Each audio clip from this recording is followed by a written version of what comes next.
Hello, hello. Welcome back. How's it going, everybody? Um, Today we are streaming something a little different. So yesterday I streamed Superliminal, which is a short little puzzle game. I beat it in one sitting. I really enjoyed that. And so today I was thinking about what I wanted to stream, and one of my friends, Adam, shout out Adam, he suggested that I play this game called Doki Doki Literature Club because it's short and maybe I could beat it in one sitting. So it's free on Steam, and so I said, yeah, let's do it. So that's what we're streaming. I don't know anything about this game other than he told me to not look anything up on it, and also when you start the game, it says not suitable for children who are sensitive to like graphic images or something. So we'll see. We'll see where this goes. I have no idea how this stream is going to go. No clue. All right, let's do it.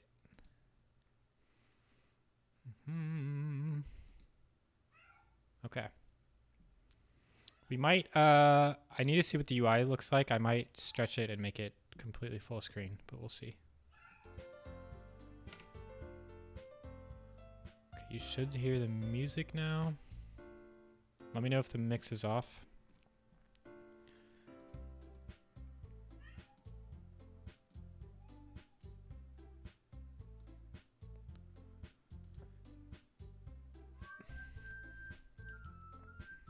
Okay.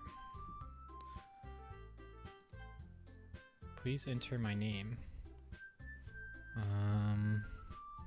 So this is a anime girl game, I think.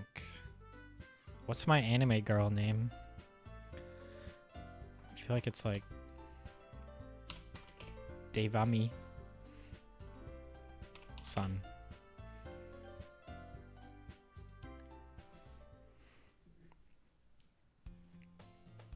Oh, okay.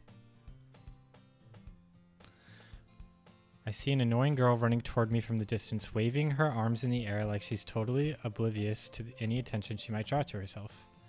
This is Sayori, my neighbor and good friend since we were children. You know, the kind of friend you'd never see yourself making today, but it just kind of works out because you've known each other for so long. Well, we used to walk to school together on days like this, but starting around high school, she would oversleep more and more frequently, and I would get tired of waiting for her. But if she's going to chase me like this, I almost feel better off running away. However, I just sigh and idle in front of the crosswalk and let Sayori catch up to me. Okay. Ha! Anime girl noises. I overslept again. But I caught you this time. Okay, yeah, we can definitely full screen this. I don't need to be... Hold on. A little bit of this. A little bit of this. There we go. There we go.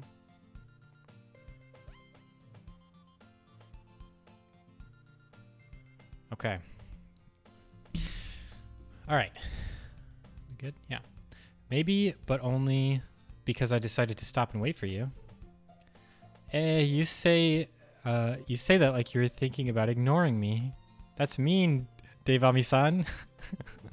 Well, if people stare at you for acting weird, then I don't want them to think we're a couple or something. Fine, fine. But you did wait for me after all. I guess you don't have it in you to be mean even if you want to. Whatever you say, Sayori. Hee hee. We cross the street together and make our way to our school.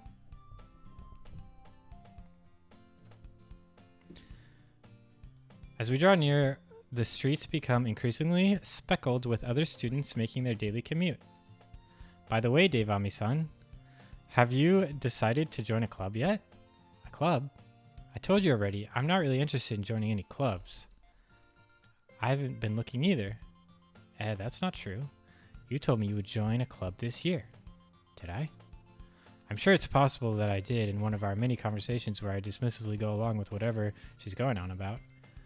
Sayuri likes to worry a little bit too much about me when I'm perfectly content just getting on the getting by on the average while spending my free time on games and anime. I was talking about how I'm worried that you won't learn how to socialize or have any skills before college. Your happiness is really important to me, you know? And I know you're happy now, but I'd die at the thought of you becoming a NEET in a few years because you're not used to the real world. You trust me, right? Don't make me keep worrying about you. All right. I'll look at a few clubs if that makes you happy. Man, I did not know I'd be doing so much reading. No promises, though. Will you at least promise me you'll try a little? Yeah, I guess I'll promise you that. Yay. Why do I let myself get lectured by such a carefree girl? More than that, I'm surprised I'd even let myself relent to her. I guess seeing her worry so much about me makes me want to ease her mind at least a little bit, even if she does exaggerate everything inside of her head. The school day is as ordinary as ever, and it's over before I know it. After I pack up my things, I stare blankly at the wall, looking for an ounce of motivation. Clubs. Sayuri wants me to check out some clubs. I guess I have no choice but to start with the anime club. Hello, Sayuri. Sayuri must have come to the classroom while I was spacing out. I look around and realize that I'm the only one left in the classroom. I thought I'd catch you coming out of the classroom, but I saw you just sitting here and spacing out, so I came in. Honestly, you're even worse than me sometimes. I'm impressed. You don't need to wait up for me if it's going to make you late for your own club. Well, I thought you might need some encouragement, so, you know what? Well, that you could come to my club. Sayuri. Yeah? There is no way I'm going to your club. I'm kind of enjoying this right now. Meanie. Sayuri is the vice president of the literature club. Not that I was ever aware that she had any interest in literature. In fact, I'm 99% sure she only did it because she thought it would be fun to help start a new club. Since she was the first one to show interest after the one who proposed the club, she inherited the title Vice President. Oops, I'm so sorry, I hit the mic. That said, my interest in literature is guaranteed to be even less.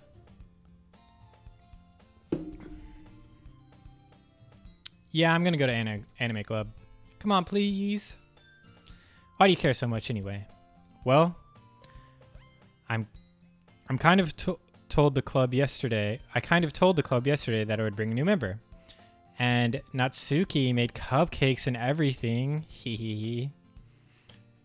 Don't make promises you can't keep. I can't tell if Sayuri is really that much of an airhead or if she's so cunning as to have planned this all out. I let out a long sigh. Fine. I'll stop by for a cupcake, okay? Yes, let's go. And thus, today marks the day I sold my soul for a cupcake. I dejectedly follow Sayuri across the school and upstairs, a section of school I rarely visit, being generally used for third-year classes and activities. Sayuri, full of energy, swings open the classroom door. Everyone, the new member is here. I told you, don't call me new member. Glances around the room. Girl 1. Welcome to the literature club. It's a pleasure meeting you. Sayuri always says nice things about you. Seriously, you brought a boy? Way to kill the atmosphere. Devami-san, what a nice surprise. Thank you, Girl 3. Welcome to the club. All worlds escape me in this situation. This club is full of incredibly cute girls. Okay. What are you looking at? If you want to say something, say it. Sorry. Natsuki. Humph. The girl with the sour attitude, whose name is apparently Natsuki, is the one I didn't recognize. Her small figure makes me think she's probably a first year. She's also the one who made cupcakes, according to Sayori. You can't just ignore her when she gets moody, Sayori says quietly to me in my ear, then turns back towards the other girls. Anyway, this is Natsuki, always full of energy. And this is Yuri, the smartest in the club. Don't say things like that. Yuri, who appears comparably more mature and timid, seems to have a hard time keeping up with people like Sayori and Natsuki. Well, it's nice to meet both of you. And it sounds like you already know Monika, is that right? That's right. It's great to see you again, Devami-san. Monika smiles sweetly. We do know each other. Well, we rarely talked, but we were in the same class last year. Monika was probably the most popular girl in class. Smart, beautiful, athletic, basically completely out of my league. So having her smile at me is genuinely feels a little... You too, Monika? Come sit down, Devami-san. We made room for you at the table so you can sit next to me or Monika. I'll get the cupcakes. Hey, I made them. I'll get them. Sorry, I got a little excited. Then how about I make you some tea as well? The girls have a few desks arranged to form a table. As Sayori mentioned, it's been widened so that one space next to Monika and one space is next to Sayori. Natsuki and Yuri walk over to the corner of the room where Natsuki grabs a wrap tray and Yuri opens the closet. Still feeling awkward, I take a seat next to Sayori. Natsuki proudly marches back to the table, tray in hand. Okay, are you ready? Ta-da! Oh! Natsuki lifts the foil off the tray to reveal a dozen white fluffy cupcakes decorated to look like little cats. The whiskers are drawn with icing. Little pieces of chocolate were used to make the ears. So cute! I had no idea you were so good at baking, Natsuki. Hehe, well, you know. Just hurry and take one. Sayori grabs the first one, then Monika. I follow. It's delicious! Sayori talks with her mouth full and has already managed to get icing on her face. I turn the cupcake around in my fingers, looking for the best angle to take a bite. Natsuki is quiet. I can't help but notice her sneaking glances in my direction.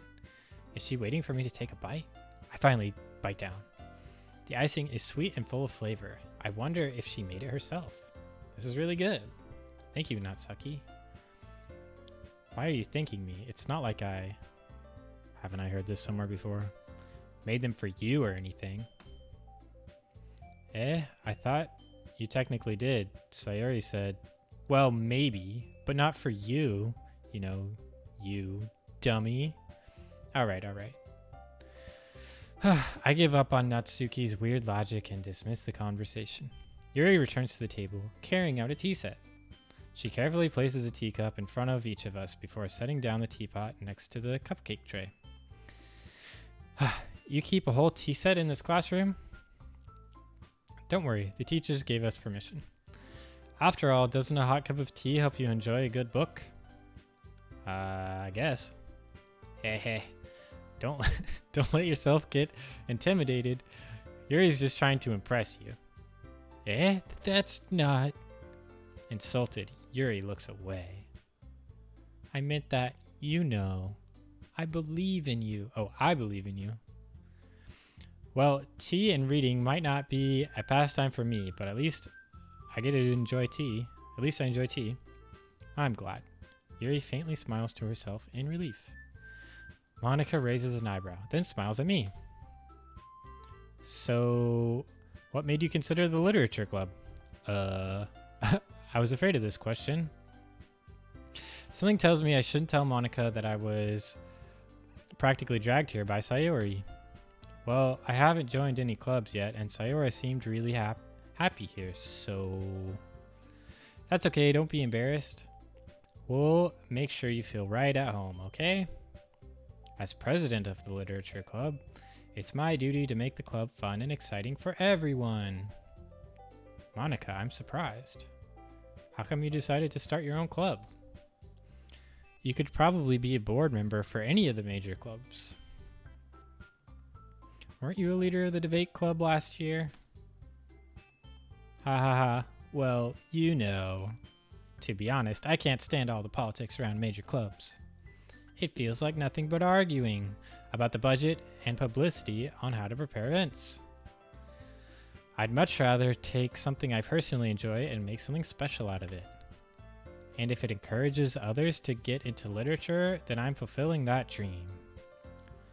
Monica really is a great leader.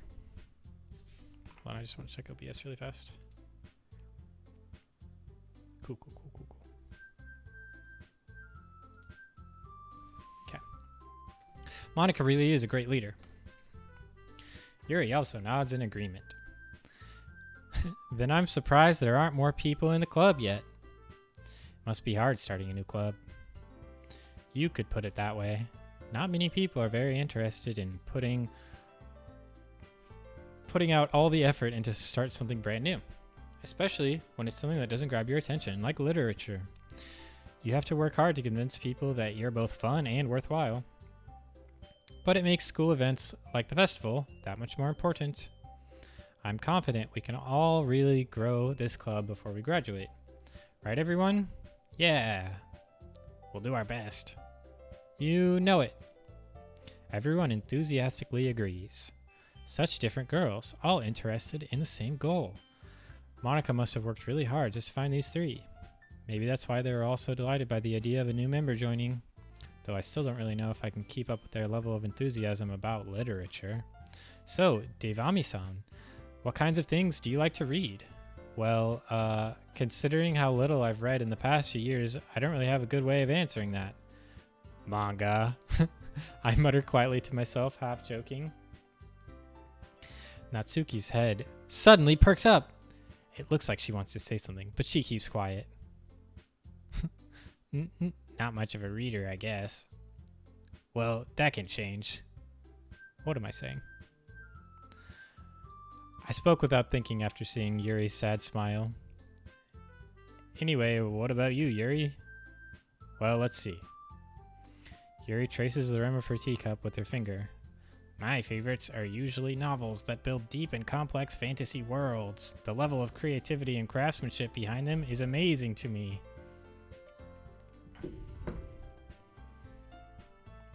And telling a good story in such a foreign world is equally impressive. I don't know why this is the only girl who gets a voice, but it's how it is.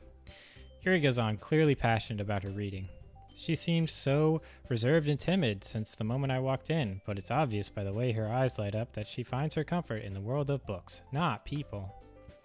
But you know, I like a lot of things. Stories with deep psychological elements usually immerse me as well. Isn't it amazing how a writer can so deliberately take advantage of your own lack of imagination to completely throw you for a loop? Anyway, I've been reading lots of horror lately. I read a horror book once. I desperately grasp something I can relate to at a minimal level. At this rate, Yuri might as well be having a conversation with a rock. Really? I wouldn't have expected that, Yuri. For someone as gentle as you? I guess you could say that. But if a story makes you think, or takes me to another world, then I really can't put it down. Surreal horror is often very successful at changing the way you look at the world, if only for a brief moment. I hate horror. Oh, why's that? Well, Natsuki's eyes dart over to me for a split second. Never mind. That's right.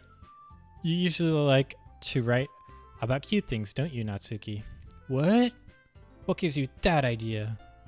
You left a piece of scrap paper behind last club meeting. It looked like you were working on a poem called Don't Say It Out Loud! And give it back! Fine. Your cupcakes, your poems. Everything you do is just as cute as you are. Sayori slides up behind Natsuki and puts her hands on her shoulders. I'm not cute. Natsuki, you write your own poems. Oh. Questioningly? Well, I guess sometimes. Why do you care? I think that's impressive. Why don't you share them sometime? No. Natsuki averts her eyes. You wouldn't like them. I'm not a very confident writer yet. Oh, not a very confident writer yet? I understand how Natsuki feels. Sharing at that level of writing takes more than just confidence. The truest form of writing is writing to oneself. You must be willing to open up to your readers, exposing your vulnerabilities and showing even the deepest reaches of your heart. Do you have writing experience too, Yuri? Maybe if you share some of your work... Yeah, this is not Metroid. Maybe if you share some of your work, you can set an example and help Natsuki feel comfortable enough to share hers. So if you missed the beginning, I was talking to a couple friends about my stream yesterday, and they recommended this as another good short stream for which I have no context about this game. Turns out it's just anime girls talking to each other, and we're in literature club. And this is my first day at literature club, and we're just talking. That's all that's happened. I guess it's this. Oh, and I'm Devami-sam. I guess it's the same for Yuri. I wanted to read everyone's poems. We all sit in silence for a moment. Okay. I have an idea, everyone. Natsuki and Yuri look quizzically at Monika. Let's all go home and write a poem of our own. The next time we meet, we'll all share them with each other. That way, everyone is even. Yeah, let's do it. Plus, now that we have a new member, I think it will help us all get a little bit more comfortable with each other and strengthen the bond of the club. Isn't that right, Devami-san? Monika smiles warmly at me once again. Hold on. There's still one problem. Eh? What's that? Now that we're back to the original topic of me joining the club, I boldly came forth with what's been on my mind the entire time. I never said I would join this club. Sayori may have convinced me to stop by, but I never made any decision. I still have other clubs to look at, and, I lose my train of thought. All four girls stare back at me with dejected eyes. But, I'm sorry, I thought, humph. Devami-san, you all... I'm defenseless against these girls. How am I supposed to make a clear-headed decision when it's like this? That is, if writing poems is the price I need to pay in order to spend every day with these beautiful girls. Right. Okay, I've decided then. I'll join the literature club. One by one, the girls' eyes light up. Yes, I'm so happy. Sayori wraps her arms around me, jumping up and down. Hey. You really did scare me for a moment. If you really just came for these cupcakes, I would be super pissed. And that makes it official. Welcome to the Literature Club. Ah, thanks, I guess. Okay, everyone. I think with that, we can officially end today's meeting on a good note. Everyone remember tonight's assignment. Write a poem and bring it to the next meeting so we can all share. Monika looks over at me once more. Devami-san, I look forward to seeing how you express yourself. Yeah. I can really impress the class star Monika with my mediocre writing skills, or can I? I already feel the anxiety welling up inside of me. Meanwhile, the girls continue to chit-chat as Yuri and Natsuki clean up their food. Hey Devami-san, since we are already here, do you want to walk home together? That's right, Sayori. That's right. Sayori and I never walk home together anymore because she's always stayed after school for clubs. Sure, might as well. Yay!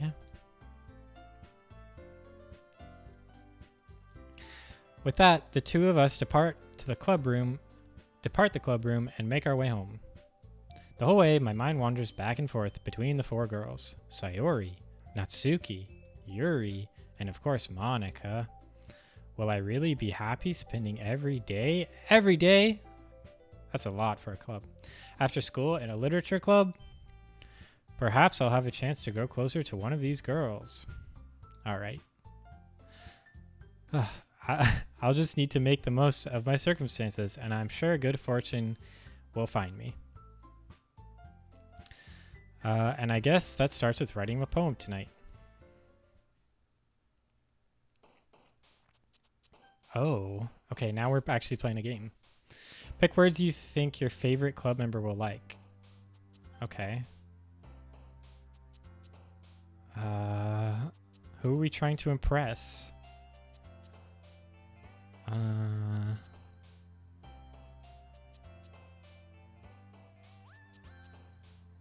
Maybe Yuri. Is it one word per page?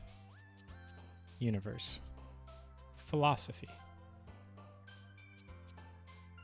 Infinite. Graveyard.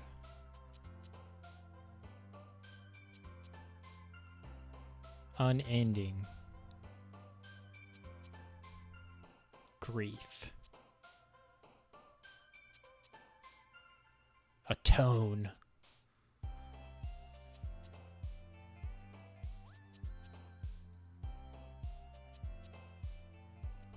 Broken? That's the name of the game. Heart.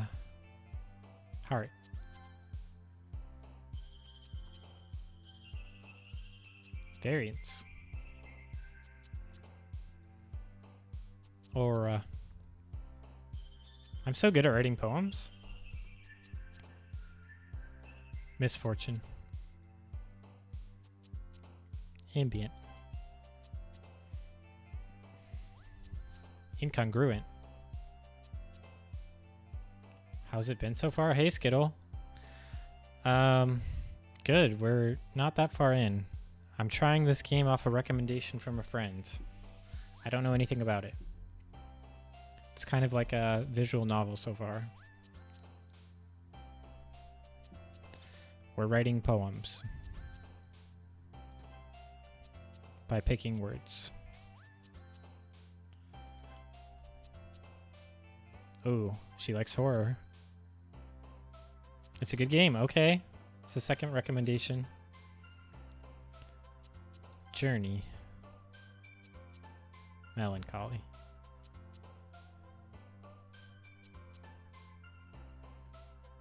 Embrace. Hi, Devami-san. Glad to see you didn't run away on us. Ha ha ha. Nah, don't worry. This might be a little strange for me, but at least I keep my word. Well, I'm back at the literature club. I was the last to come in, so everyone else is already hanging out. Thanks for keeping your promise, Devami-san. I hope this isn't too overwhelming of a commitment for you. Making you dive headfirst into literature when you're not accustomed to it. Oh, come on. Like he deserves any slack. Natsuki, you're on my shit list, okay? Sayori told me you didn't even want to join any clubs this year. And last year, too. I don't know if you plan to just come here and hang out or what. But if you don't take us seriously, then you won't see the end of it.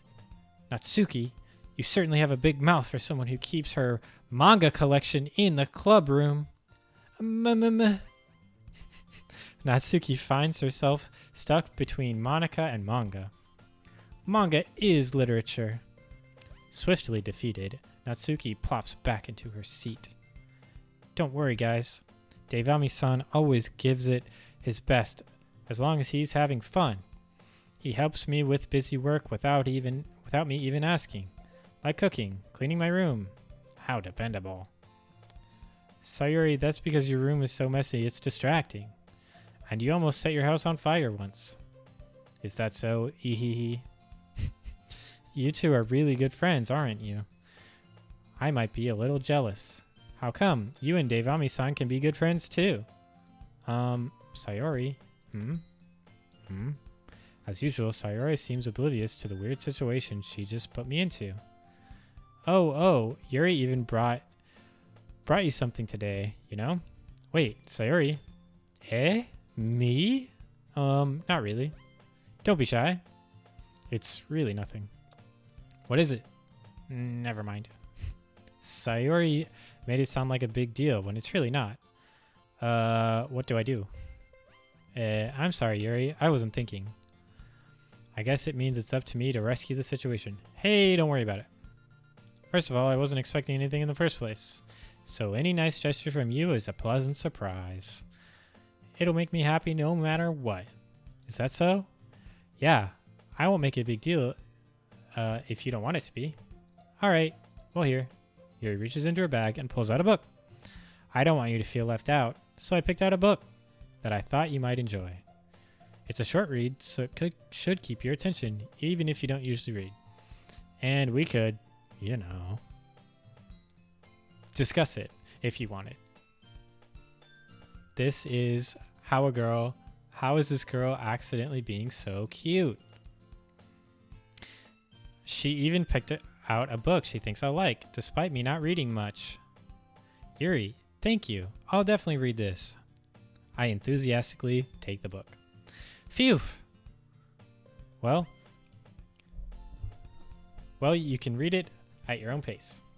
I look forward to hearing what you think. Now everyone's settled in, I expected Monica to kick off some scheduled activities for the club. But that doesn't seem to be the case. Sayori and Monica are having a cheery conversation in the corner. Yuri's face is already buried in a book. I can't help but notice her intense expression, like she's waiting for this chance. Meanwhile, Natsuki is rummaging around in the closet. I'm really curious to talk to Yuri a little bit more. But at the same time, I would feel bad for distracting her from reading. I catch a glimpse of the cover of her book. It looks like the same book she lent to me. More than that, she seems to be on the first few pages. Crap. I think she's noticed me looking at her. She sneaks another glance at me, and our eyes meet for a split second. But that only makes her hide her face deeper in her book. Sorry. I was just spacing out. I mutter this, sensing her uncomfortable. Oh, it's fine. If I was focused, then I probably wouldn't have noticed in the first place. But I'm rereading a bit of this, so. That's the book that you gave to me, right? Mm-hmm. I wanted to reread some of it. Not for any particular reason. Just curious how you came to have 2 copies of the same book. Well, when I stopped at the bookstore yesterday, that's not what I meant. I mean, I just happened to buy 2 of them. I see. There's something fairly obvious here that Yuri isn't telling me, but I decide to let it go. I'll definitely start reading it soon. I'm glad to hear. Once it starts to pick up, you might have a hard time putting it down. It's a very engaging and relatable story. Is that so? What's it about anyway? Well, Yuri closes the book and scans her eyes over the back. The book is titled Portrait of Markov. There's an ominous-looking eye symbol on the front cover. Alright. I just want to make sure I don't accidentally give anything away. Basically, it's about this girl in high school who moves in with her long-lost younger sister. But as soon as she does, her life gets really strange. She gets targeted by these people who escaped from a human experiment prison, and while her life is in danger, she needs to desperately choose who to trust. No matter what she does, she ends up destroying most of her relationships, and her life starts to fall apart. That's kind of dark, isn't it? Yuri made it sound like it was going to be a nice story, so a dark turn came out of nowhere. Ah ha ha. Yuri gently giggles all of a sudden. Are you not a fan of that sort of thing, Devami-san? No, it's not that. I mean, I can definitely enjoy those kinds of stories, so don't worry. I hope so. Yeah, I totally forgot Yuri's into those things. She's so shy and reclusive on the outside, but her mind seems to be completely different. It's just that these kinds of stories, they challenge you to look at life from a strange new perspective. When horrible things happen, not just because someone wants to be evil, but because they have their own goals, their own philosophy that they believe in. Then suddenly, when you thought you related to the protagonist, they're made out to be the naive one for letting their one-sided morals interfere with the villain's plans. I'm rambling, aren't I? Not again. I'm sorry. Hey, don't apologize. I haven't lost interest or anything. Well, I guess it's alright then. But I feel like I should let you know that I have this problem. When I let things like books and writing fill my thoughts, I kind of forget to pay attention to other people. so I'm sorry if I end up saying something strange. And please stop me if I start talking too much. I really don't think you need to worry. That just means you're passionate about reading. The least I can do is listen. It's literature club after all. That's true. In fact, I might as well get started reading. Get started reading it, right? You don't have to. Ah ha ha. What are you saying? Just a moment ago, you said you were looking forward to it. Let me just get the book. I quickly retrieved the book that I had put into my bag. All right. It's fine if I sit here, right? I slip into the seat next to Yuri. Yeah? Are you sure? You seem a little apprehensive. I'm sorry. It's not that I don't want you to. It's just something I'm not very used to. That is, reading in the company of someone. I see. Well, just tell me if I end up distracting you or anything. All right. I open the book and start the prologue. I soon understand what Yuri means about reading in company. It's as if I can feel her presence over my shoulder as I read. It's not a particularly bad thing, maybe a little distracting, but the feeling is somewhat comforting. Yuri is in the corner of my eye. I realize she's not actually looking at her own book. I glance over. It looks like she's reading from my book instead. Sorry. I was just... Yuri, you really apologize a lot, don't you? I do? I don't really mean to. Sorry. I mean, Here, this should work, right? I slide my desk up until it's up against Yuri's, then hold my book more between the two of them. Wow, making moves. I suppose so. Yuri timidly closes her own copy. Once we each lean in a bit, our shoulders are almost touching. It feels like my left arm is in the way, so instead I use my right arm to hold the book open. I guess it makes it kind of difficult to turn the page. Here. Wow. Yuri takes her left arm and holds the left side of the book between her thumb and her forefinger. I do the same with my right arm on the right side of the book. That way, I turn the page and Yuri slides her thumb after it flips to her side. But in holding it like this, we're huddled even closer than before. It's actually kind of distracting to me. It's as if I can feel the warmth of Yuri's face, and she's in the corner of my vision. Are you ready? To turn the page. Sorry. I think I got a bit distracted for a second. I glance over at Yuri's face again, and our eyes meet. I don't know how I'll be able to keep up with her. That's okay. You're not used to reading, right? I don't mind being patient if it takes you a bit longer. It's probably the least I can do, since you've been so patient with me. Yeah, thanks. We continue reading. Yuri no longer asks if I'm ready to turn the page. Instead, I just assume she finishes the page before me, so I turn in my own volition. We continue the first chapter in silence. Even so, turning each page almost feels like an intimate exchange. My thumb gently letting go of the page, letting it flutter over to her side as she catches it under her own thumb. Hey, Yuri. This might be a silly thought, but the main character kind of reminds me of you a little bit. You think so? How does she? Well, I guess she's more blunt in a lot of ways, but she also second guesses all of the things that she says and does. Like she's afraid she'll do something wrong. It's not like I can see into your head or anything, but they're kind of reminiscent of some of your mannerisms. I see. Yuri remains silent for a moment.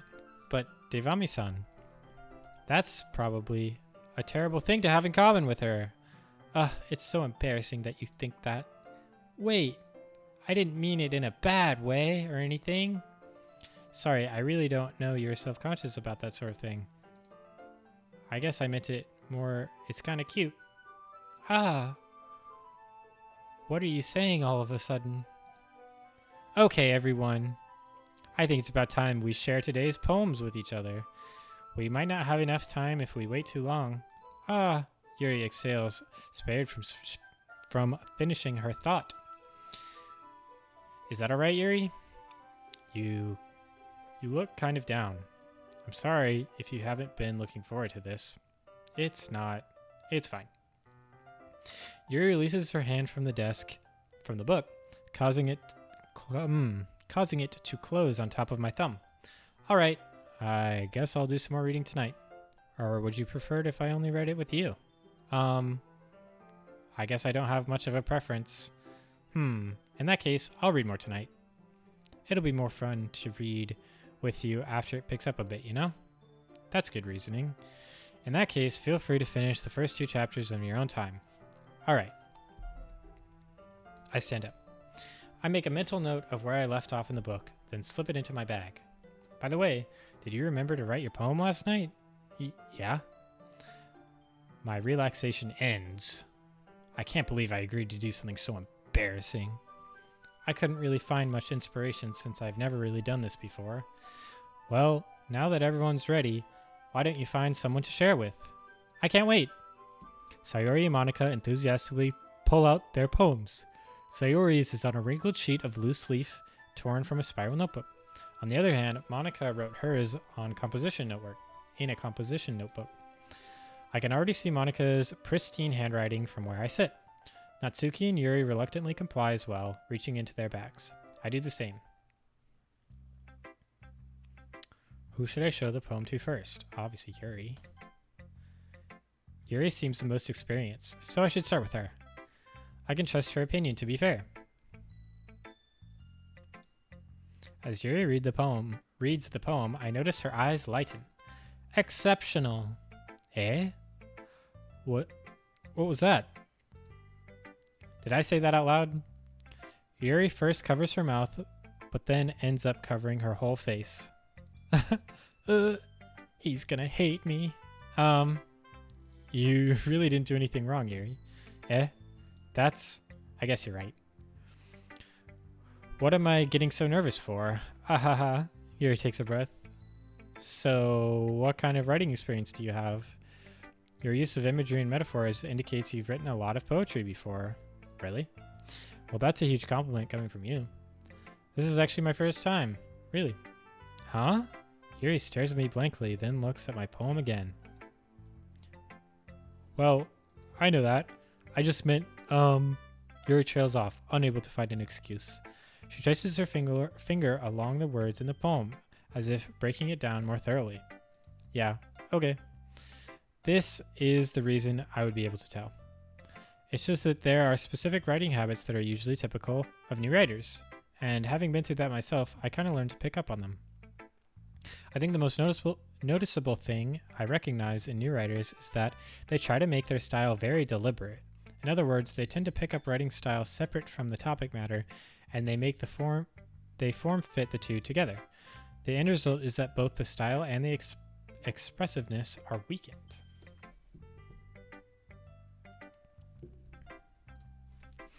Once Yuri finds her train of thought, it's as if her demeanor totally changes. Her stammering is completely gone, and she sounds like an expert. Of course, that's not something you can be blamed for. There's so many different skills and techniques that go into writing even a simple poem. Not just finding them and building them, but getting them to work together is probably the most challenging part. It might take you some time, but it all comes down to practice and learning by example, and trying new things. I also hope that everyone else in the club gives you valuable feedback. Natsuki can be a little biased, though. Biased? How? Well, never mind. I shouldn't be talking about people like that. Sorry. It's fine. I'm not sure if Yuri is apologizing to herself, to me, or to Natsuki. Do you mind if I read your poem now? Please do. I'd love to share my thought process behind it. Yuri smiles dreamily, as if that's a rare opportunity for her, which itself is kind of funny. After all, isn't this supposed to be a literature club? Oh, I can't read this. Ghost under the light. The tendrils of my hair illuminate beneath the amber glow, bathing. It must be this one, the last remaining street light to have withstood the test of time. The last yet to be replaced by the sickening blue-green hue of the future. I bathe, calm, breathing air of the present but living in the past. The light flickers, I flicker back. Okay. I'm sorry to have such terrible handwriting. What? I wasn't thinking that at all. I actually was. But but you took so long to read it. Ah, well, I just don't read script very often. I actually think your handwriting is pretty. Eh? That's a relief. Also, I like the poem. Even though it's short, it's really descriptive. It wasn't too short. I usually write longer poems. Not at all. I'm really glad you like it. I'll be honest. Since our first time sharing, I wanted to write something a little more mild. Something easy to digest, I suppose. Are you into ghosts, Yuri? Hew. Actually, the story isn't about a ghost at all, Dave Ami-san. Really? I must have totally missed the point. Well, I suppose you did only one glance over it after all. But remember that poets often express their own thoughts, feelings, and experiences in their work. They usually do more than tell a simple story or paint a picture. In this case, perhaps the subject of a poem is only being symbolically compared to a ghost, lingering in her last remaining place of comfort, unable to let go of the past, and soon to be left with nothing. That's a lot more solemn, putting it that way. I haven't even thought of that. That's impressive. Eh? It's nothing, really. Yours was impressive too, so... Nah.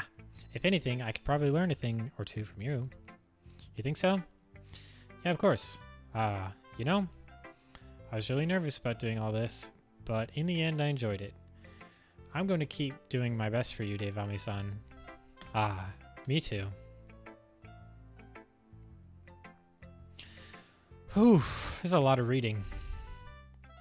Was not ready for the reading. And I feel like it would be pretty dumb if I just sat here and clicked without reading. This is a good poem, Dave Ami-san. Are you sure this is your first time? Of course. It's not that good. Am I the kind of guy who would be writing poems in his spare time? I guess you're right. But that's why it impressed me. Well, to be honest, I was afraid that you wouldn't do it seriously, or that you wouldn't write one at all. I'm really happy that you just wrote one. It just reminds me of how you're really part of the club now. Not to mention the fact that I'm standing in front of you in the club room. Well, of course. I'm not really into it yet, but that doesn't mean I'll break my promise. See? It's like I said before, Dave Ami-san. Deep down, you're not selfish at all, you know? Trying new things like this for other people, that's something that only really good people do. Thanks, Sayori. I'm not sure if Sayori sees the full picture of my motive here. Then again, I can't deny that she's part of the reason I joined, knowing how much this means to her and all. Yeah, I'm gonna make sure you have lots of fun here, okay? That will be my way of thanking you. Alright, I'm going to hold you to that then. Yay! Now you'll read my poem too, right? Don't worry, I'm really bad at this. Hehehe. We'll see about that. Dear sunshine, the way you glow through my blinds in the morning, it makes me feel like you missed me, kissing my forehead to help me out of bed, making me rub the sleepy from my eyes. Are you asking me to come out and play? Are you trusting me to wish away the rainy day? I look above, the sky's blue, it's a secret, but I trust you too. If it wasn't for you, I would sleep forever, but I'm not mad. I want breakfast. That was a good poem. I like that one. Sayori. This is just a guess, but did you wait until morning to write this? No. Just a little bit. You can't answer just a little bit to a yes or no question. I forgot to do it last night. Well, at least that makes me feel a little better about myself. Don't be mean.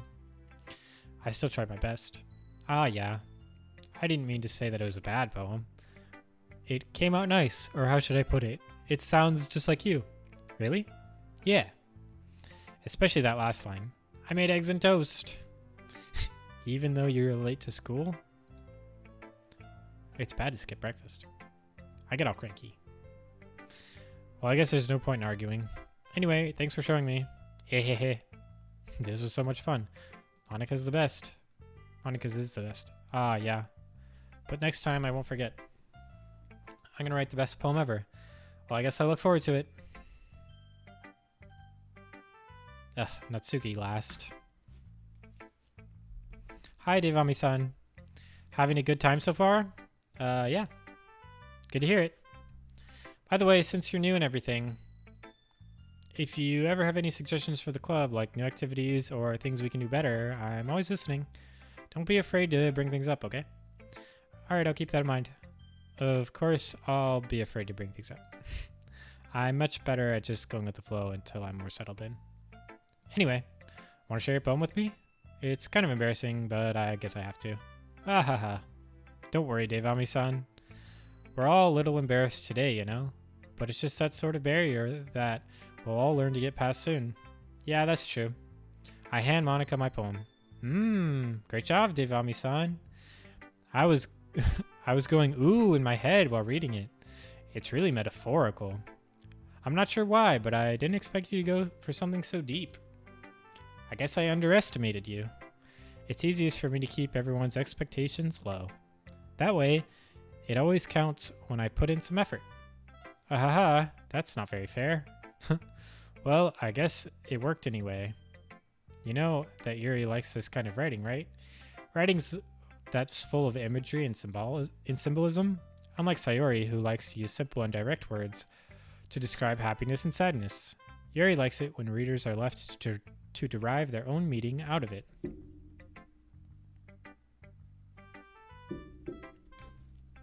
It's very challenging to write like that effectively, both allowing people to get something out of it just by the feel, or letting them deeply analyze all of the nuances. It could take years of practice, which I'm assuming Yuri has at this point. I never really asked, though. I'm sure I'm nowhere near her level yet. Don't worry so much about that. You do your own thing. Just keep exploring and learn by trying new things. I'm sure I'll end up trying different things a lot. It could take a while before I feel comfortable doing this. That's okay. I'd love to see you try new things. That's the best way to find... That's the best way to find the kind of style that suits you. Everyone else might be a little biased towards their own kinds of styles, but I'll always help you find what suits you the most, so don't force yourself to write the way everyone else wants you to write. It's not like you have to worry about impressing them or anything. Haha. Haha. Anyway, do you want to read my poem now? Don't worry, I'm not very good. You sound pretty confident for someone who claims to be not very good. Well, that's because I have to sound confident. That doesn't mean I always feel that way now. I see. Well, let's read it then. Hole in wall. It couldn't have been me. See the direction the spackle protrudes? A noisy neighbor, an angry boyfriend? I'll never know. I wasn't home. I peer inside for a clue. No, I can't see it. I reel, blind, like a film left out in the sun. But it's too late. My retinas, I've already scorched with a permanent copy of meaningless image. It's just a little hole. It wasn't too bright. It was too deep, stretching forever into everything. A hole with infinite choices. I realize now that I wasn't looking in. I was looking out, and he, on the other side, was looking in.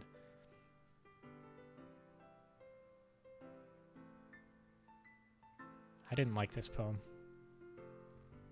So what'd you think? It's very freeform, if that's what you want to call it. Sorry, I'm not really the right person to ask for feedback. Haha, it's okay. Yeah, that kind of style has gotten pretty popular nowadays. That is, a lot of poems have been putting emphasis on timing between words and lines. When performed out loud, it can be really powerful. What was the inspiration behind this one? Well, I'm not sure if I know how to put this. I guess you could say I had some kind of epiphany recently. It's been influencing my poems a bit. An epiphany? Yeah, something like that. I'm kind of nervous to talk about deep stuff like this because it's kind of coming out strongly. Maybe after everyone is better friends with each other. Anyway, here's Monica's writing tip of the day. Sometimes when you're writing a poem or a story, your brain gets fixated on a specific point. If you try so hard to make it perfect, then you'll never make any progress. Just force yourself to get something down on paper and tidy it up later. Another way to think about it is this. If you keep your pen in the same spot for too long, you'll just get a big dark puddle of ink.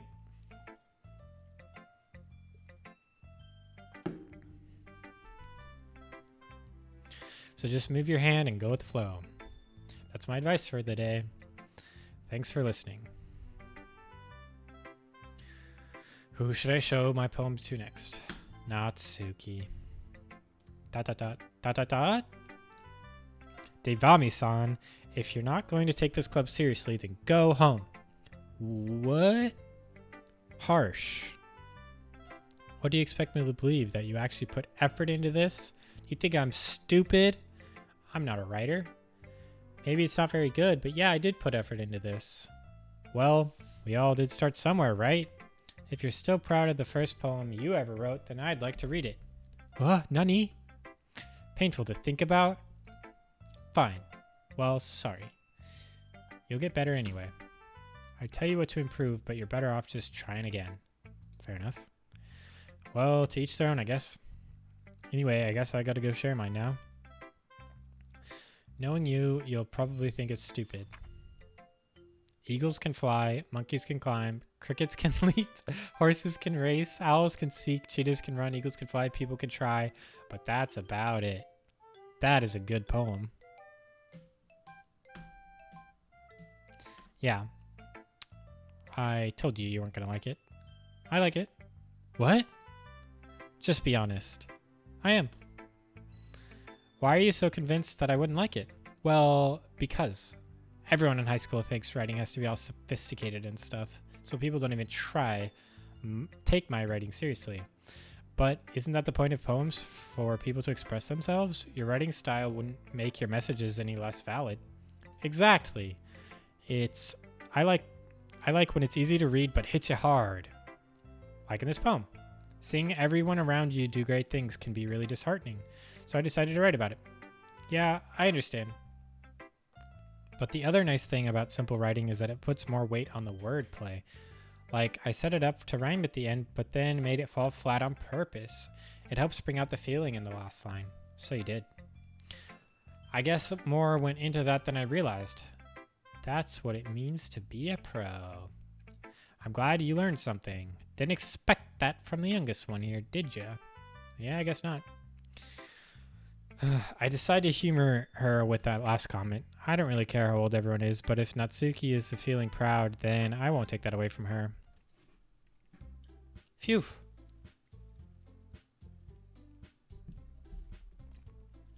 I guess that's everyone. I glance around the room. That was a little more stressful than I anticipated. It's as if everyone judged me for my mediocre writing abilities. Even though they're just being nice, there's no way my poems can stand up to theirs. This is a literature club after all. I sigh. I guess that's what I ended up giving myself into.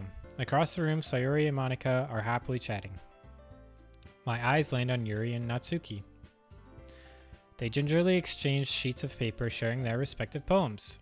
As they read in tandem, I watch each of their expressions change. Natsuki's eyebrows furrow in frustration. Meanwhile, Yuri smiles sadly. What's with this language? Eh? Did you say something? Oh, it's nothing. Natsuki dismissively returns to the poem to the desk with one hand. I guess you could say it's fancy. Ah, thanks. Yours is cute. Cute. Did you completely miss the symbolism or something? It's clearly about the feeling of giving up. How can that be cute? I knew that. I just meant the language, I guess. I was trying to say something nice. You mean you have to try that hard to come up with something nice to say? Thanks, but it really didn't come out nice at all. Well, I do have a couple of suggestions. Humph. Well, if I was looking for suggestions, I would have asked someone who actually liked it. Which people did, by the way. Sayori liked it. And Devami-san did too. So based on that, I'll gladly give you some suggestions of my own. First of all, excuse me. I appreciate the offer, but I've spent a long time establishing my writing style. I don't expect it to change anytime soon, unless of course I come across something particularly inspiring, which I haven't yet. Nah. And Devami-san liked my poem too, you know. He even told me he was impressed by it. Natsuki suddenly stands up. Oh, I didn't realize you were so invested in trying to impress our new member, Yuri. Eh? That's not what you just... Yuri stands up as well. Maybe you're just jealous that Devami-san appreciates my advice more than he appreciated yours. Huh? And how do you know he didn't appreciate my advice more? And you are that full of yourself? No. If I was full of myself, I would deliberately go out of my way to make everything I do overly cutesy. Is everyone okay? Well, you know what? I wasn't the one whose boobs magically grew a size bigger as soon as Devami-san started showing up. Natsuki. Natsuki, that doesn't involve you. This doesn't involve you. I don't like fighting, guys. Suddenly, both girls turned towards me as if they just noticed I was standing there. Devami-san, she's just trying to make me look bad. That's not true. She started it. If she could get over herself and learn something to appreciate that simple writing is more effective, then this wouldn't have happened in the first place. What's the point of making all your poems all convoluted for no reason? Just anime girl things? Yes, exactly. The meaning should jump out to the reader and not force them to have to figure it out. Help me explain that to her, Devami-san. Wait, is there a reason we have so many deep and expressive words in our language? It's the only way to convey complex feelings and meaning the most effectively. Avoiding them is not only unnecessarily limiting yourself, it's also a waste. You understand that, right, Devami-san? How did I get dragged into this in the first place? It's not like I know anything about writing, but whomever I agree with, they'll probably think more highly of me.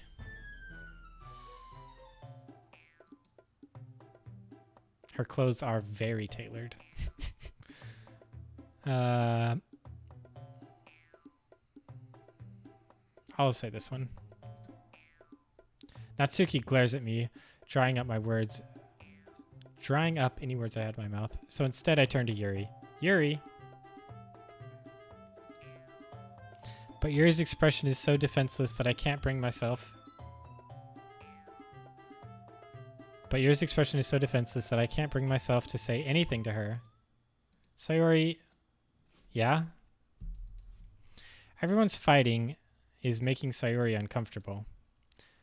How can the two of you keep fighting when you know you're making your friend feel like this? Devami-san? Well, that's her problem. This isn't about her. I agree. It's unfair for others to interject their own feelings into our conflict. Yeah, unless Sayori wants to tell Yuri what a stuck-up jerk she's being. She would never. It's your immaturity that has made her upset in the first place. Excuse me?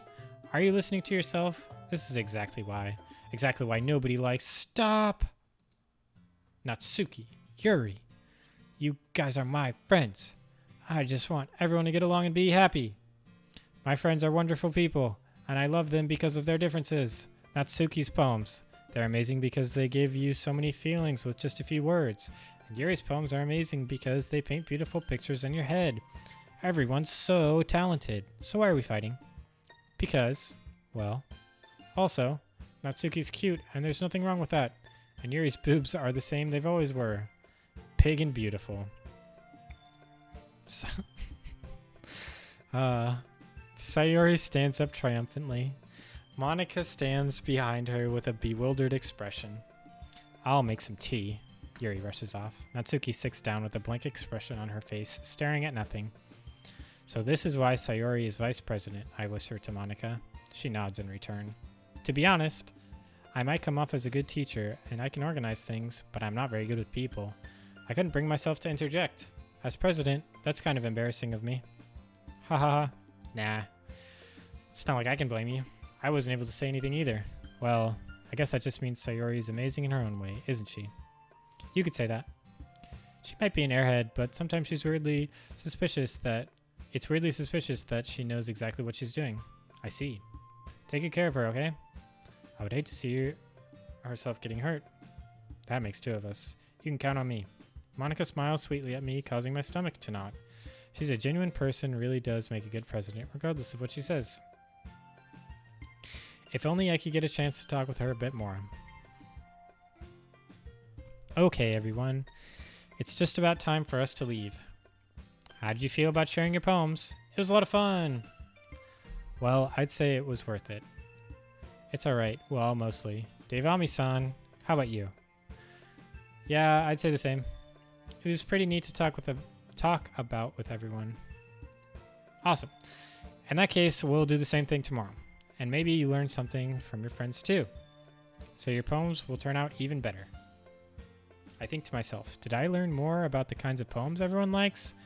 With any luck, that means I can at least do a better job impressing those I want to impress. I nod to myself with newfound determination. Devami-san, ready to walk home? Sure, let's go. Hehehe.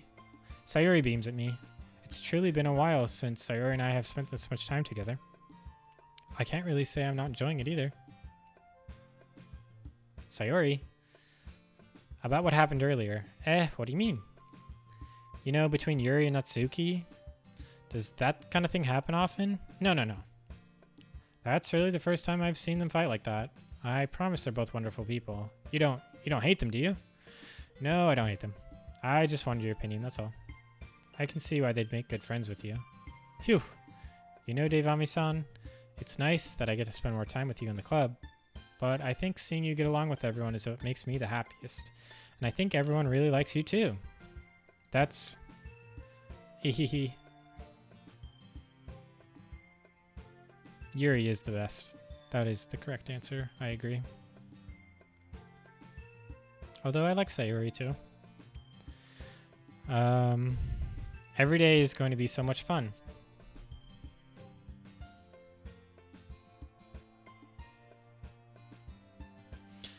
It looks like Sayori is caught. It looks like Sayori still hasn't caught on to this kind of situation I'm in. Sure, being friends with everyone is nice, but did it really need to stop there? We'll just have to see what the future holds, Sayori. I pat Sayori on the shoulder. I said that more to myself than her, but it's easy to use Sayori as an internal monologue sometimes. Okay. Yeah, let's do this. Oh, another poem.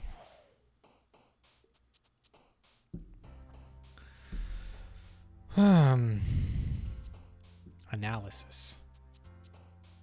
Starscape. Contamination. Vivacious. Tragedy.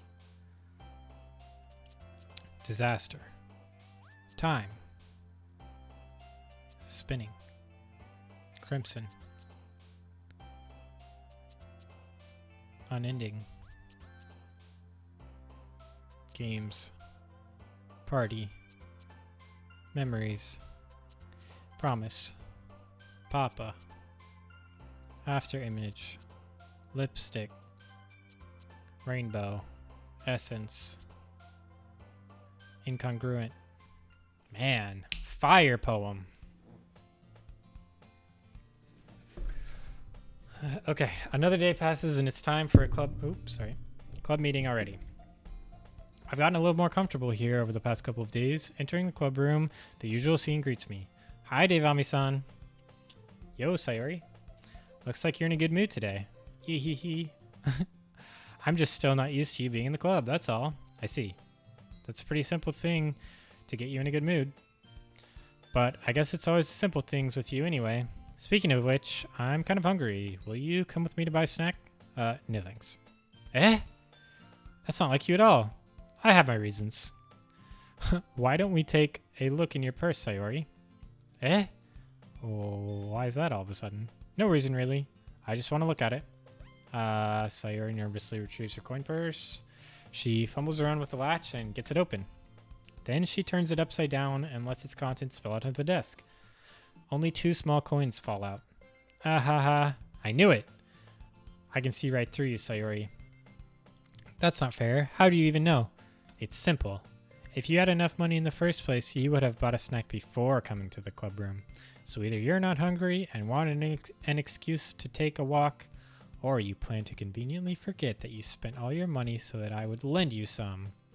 But there's one more thing. You're always hungry. And so that only leaves one option.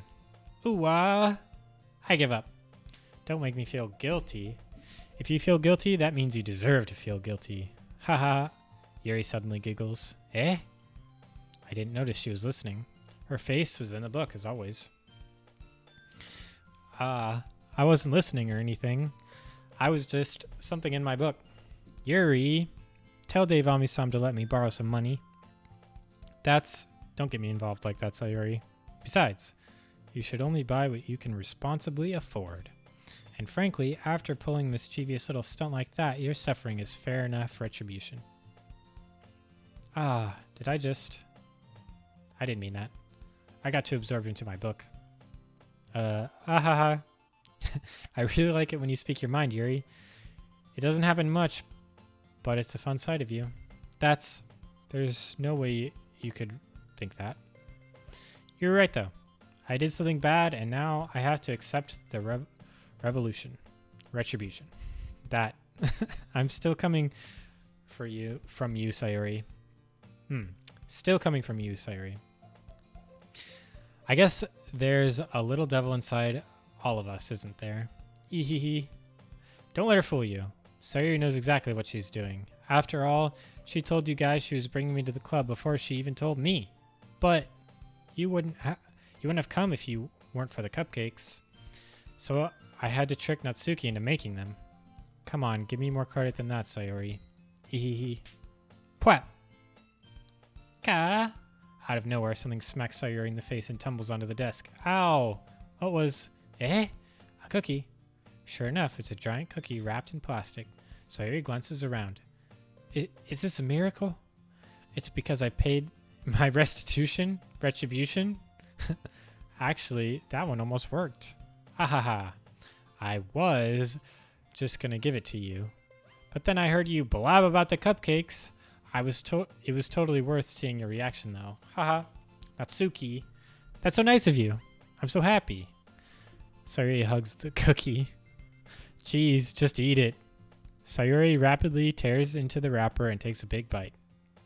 So good. Oomph. Sayuri suddenly claps her hand over her mouth. I bit my tongue. Hehehe.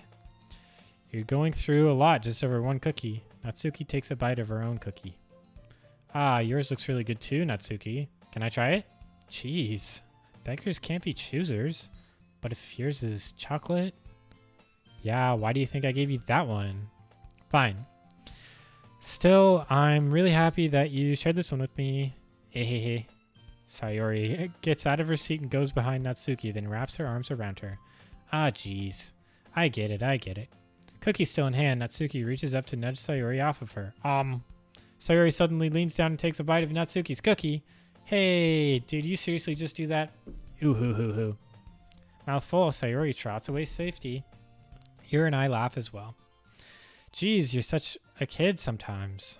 Monica, can you tell Sayuri? Natsuki glances around. Monica isn't in the club room. Ugh, where is Monica anyway? Good question. Have any of you heard anything about her being late today? Not me. Yeah, I haven't either. That's a bit unusual. I hope she's okay. Of course she's okay. She's probably just had something to do today.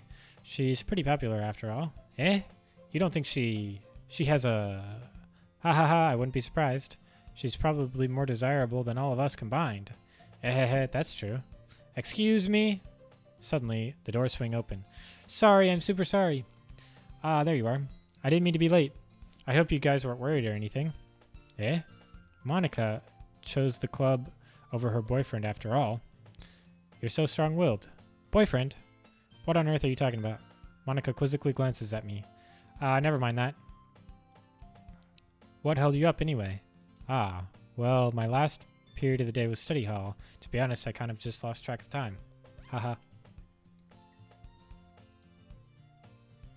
That makes no sense. You would have heard the bell ring at least. I must not have heard it since I was practicing the piano. Piano? I wasn't aware you played music as well, Monica. I don't really. I just kind of started recently. I've always wanted to learn piano. That's so cool. You should play something for us, Monica. Monica looks at me. Maybe once I get a little bit better, I will. Yay! That sounds cool. I'd also look forward to it. Is that so? In that case... I won't let you down, Devami-san. Monica smiles sweetly. I didn't mean to put any pressure on or anything like that. Don't worry. I've been practicing a whole lot recently, and I'd really love the chance to share once I'm ready. I see. In that case, best of luck. Thanks. So I didn't miss anything, did I? Not really. I chose to leave out Sayori's mischievous escapade. I'm not sure Natsuki will end up complaining to her anyway. It looks like everyone has already settled down. Sayori somehow already finished her entire cookie. Yuri is back to her book, and Natsuki disappeared into the closet. Hey, Yuri. Eh? I suddenly noticed Yuri is reading a different book from the one we were reading together. Sorry, I didn't mean to interrupt. No. I was kind of just waiting for you. If that's the case, why don't we go ahead and get started? Wow. Yeah, let's. Actually, I have a request. Do you mind if I make some tea first? Not at all. Thanks very much. If there's one thing that can make reading time here any better, it's a nice cup of tea. Not to mention for yourself as well. Yuri stands up and makes her way to the closet. If I follow and watch as if she retrieves a small... No. I follow and watch as she retrieves a small water pitcher from the shelf. The kind with a filter inside. Can you hold this for a sec? Sure. Yuri hands me a water pitcher and also fetches an electric kettle. I'm going to plug this in at the teacher's desk and then we'll go get some water. She walks past me and sets the kettle down on the teacher's desk. I simply watch her movements. To my surprise, the way she moves really contrasts to her speaking mannerisms, especially because of her long legs. Yuri appears elegant and methodical. Okay, may I have the water pitcher? Thanks, I'll be right back. I might as well walk with you. Yeah, why not? Shall we go then? Yeah. Where are you two off to? Yuri was going to make some tea, so I suddenly realized how weird it sounds to explain this to Monica. Oh, we're just filling the water pitcher. Okay. Sorry, I was a bit curious. That's kind of a one-person job, isn't it? Monica, please mind your own business for once. Or do you want me to tell... Or do you want to tell me there's something wrong with helping involve Devami-san in club activities? Eh? My mouth gapes. I suppose there's nothing wrong with that. Humph. Then let's go, Devami-san. Yuri quickly exits the room and I follow. Once in the hallway, she suddenly puts her forehead against the wall. I spoke without thinking. How could I say something like that? Yuri? Something about the way she said that. It made me feel so irritated. What's wrong with me? No, Yuri. I think you did the right thing. I wasn't expecting it, but it's also not right for Monica to judge people like that. Devami-san. How come even when I do something bad, you're being nice to me? Because nothing you do is as bad as you make it seem in your head. Nobody's perfect. We have emotions and we can't always hide them. But you always amplify things in your head. Your mind turns a light rain shower into a hurricane. Thanks. No. Wouldn't you hate me for something as terrible as that? Why would I hate you? I can't hate someone for having emotions. What kind of a friend would do that? Friend, you say? Yuri lifts her head.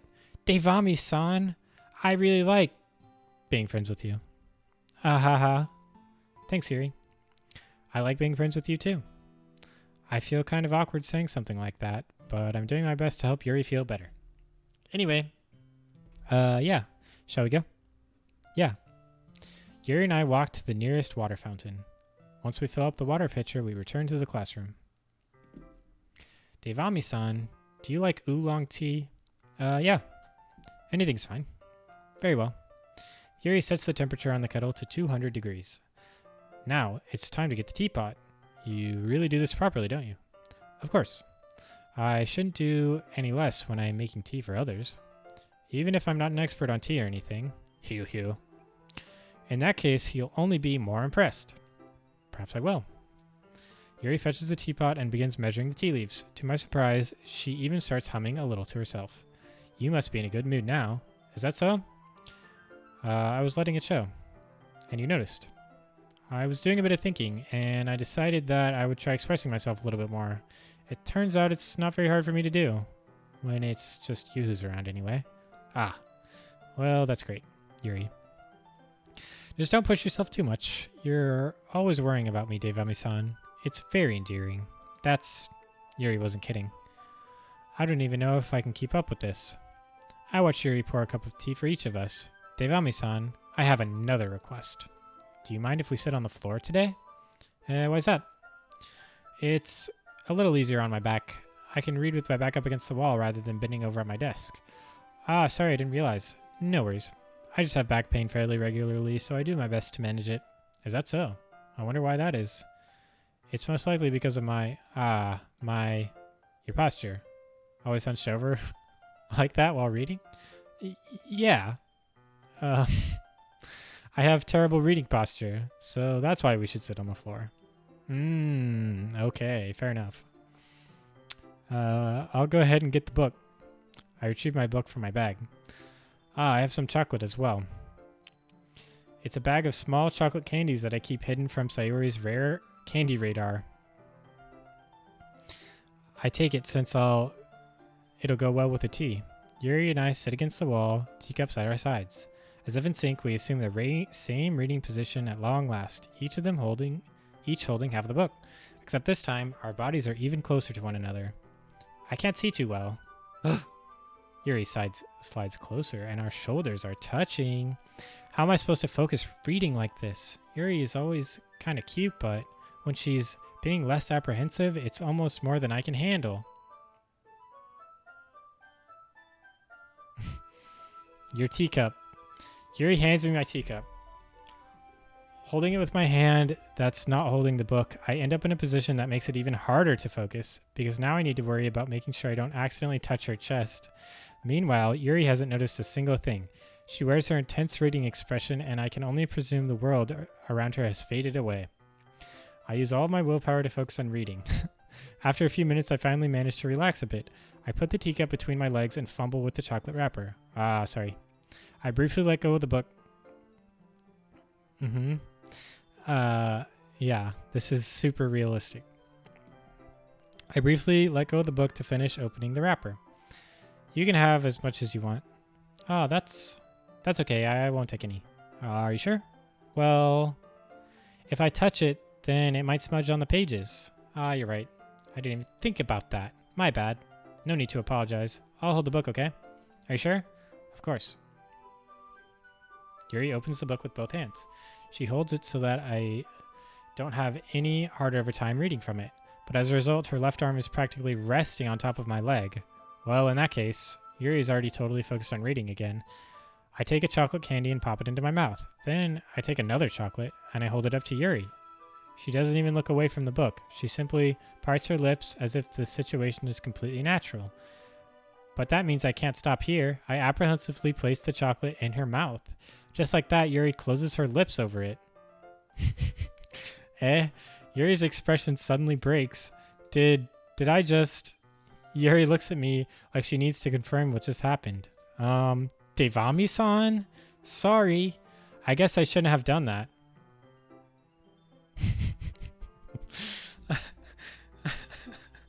You were just helping. That's something friends do, right? I mean, not really in this kind of context, but yeah, that's all it was. Yeah, then you don't need to stop or anything.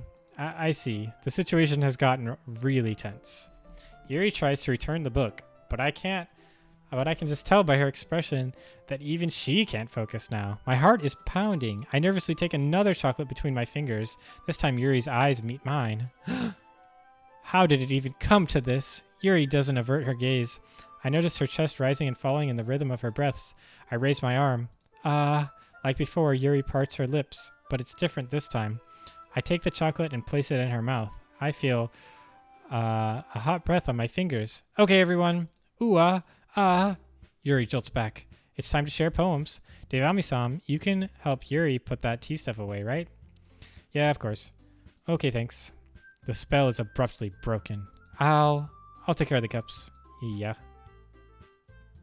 Yuri picks up the teacups from the floor. I pick up a bag of chocolates. In the end, we hastily clean up without so much as a word between us. I get the feeling this is something neither of us will have the courage to bring up. go to Yuri first. Let's see what you've written today. Yuri stares at the poem with a surprised expression on her face. Do you like it? Devami-san, this one might even be better than yesterday's. How do you even pick up on this so quickly? Just yesterday I was telling you the kind of techniques worth practicing. Maybe that's why. You did a good job explaining. I really wanted to try giving it more imagery. Yuri visibly swallows. Even her hands appear sweaty. I'm not used to this. Used to what? I don't know. It's fine. Take your time. Yuri breathes and collects her thoughts. I know that Yuri likes to think before she speaks, so I offer the patience to her. Yeah. Just being appreciated like this, I guess. It probably sounds a little stupid. But seeing someone motivated by my writing, it just makes me really happy. Are you saying you've never shared your writing before? Yuri nods. Really? I don't believe it. I really only write for myself. And besides, people would just laugh at me. Do you really think that? Again, Yuri nods. Huh? Even your close friends? Yuri doesn't respond to that. I wonder why. Anyway, do you want to share the poem you wrote today? Yeah, I do. If it's with you. Oh man. The raccoon. I wonder if I should read this. I'll read it. The raccoon. It happened in the dead of night while I was slicing bread for a guilty snack. My attention was caught by the scuttering of a raccoon outside my window. That was, I believe, the first time I noticed my strange tendencies as an ordinary human. I gave the raccoon a piece of bread, and my subconscious, well aware of the consequences, well aware that the raccoon that is fed will always come back for more, the enticing beauty of my cutting knife was the symptom. The bread, my hungry curiosity, the raccoon, an urge. The moon increments its phase and reflects that much more light off of my cutting knife. That very same light that glistens in the eyes of my raccoon friend. I slice the bread, fresh and soft. The raccoon becomes excited. Or perhaps I'm merely projecting my emotions onto a newly satisfied animal. The raccoon has taken to following me. You could say that we've gotten quite used to each other. The raccoon becomes hungry more and more frequently, so my bread is always handy. Every time I brandish my cutting knife, the raccoon shows me its excitement, a rush of blood. Classic Pavlovian conditioning. I slice the bread, and I feel myself again.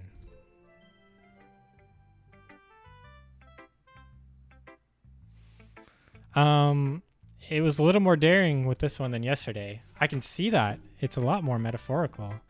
I don't know if it's my fault, but I can't begin to imagine what this poem is about. That's right. It's a bit closer to my preferred writing style. Use the poem as a canvas to express vivid imagery and conveying emotions through them. Yeah, if I take them at face value, then I can't figure out what it's supposed to mean. Well, I think it's something that different people can relate to in their own way. I wanted to express the way it feels for me to indulge in my more unusual hobbies. It's those sorts of things that I'm usually forced to keep myself. So sometimes I enjoy writing about them. Why do you keep them to yourself? Because they're embarrassing? And people would make fun of me? Don't you have anything like that, Devami-san? Well, yeah, I guess I do. I feel like everyone has a little something like that. The best we can do is respect each other and our individualities. Even if it's difficult sometimes and some things make us uncomfortable. After all, I hadn't learned to embrace my own weirdness, I would probably hate myself. I might just be ranting a little bit now, but I'm glad you're a good listener. You're good at a lot of things. Writing, listening. Oh, I thought she was going to go on. There really aren't many people like you, Devami-san. That's exaggerating a little bit. That's just how I feel. I never thought I would feel so comfortable sharing my writing. But now I almost feel like I'm looking forward to it. It's just a really nice feeling. And you're to thank for that. It's nothing really. Yuri smiles at me sincerely. For a moment, her timidness seems to disappear. I think same order as yesterday. I'll do Monica next, then Sayori.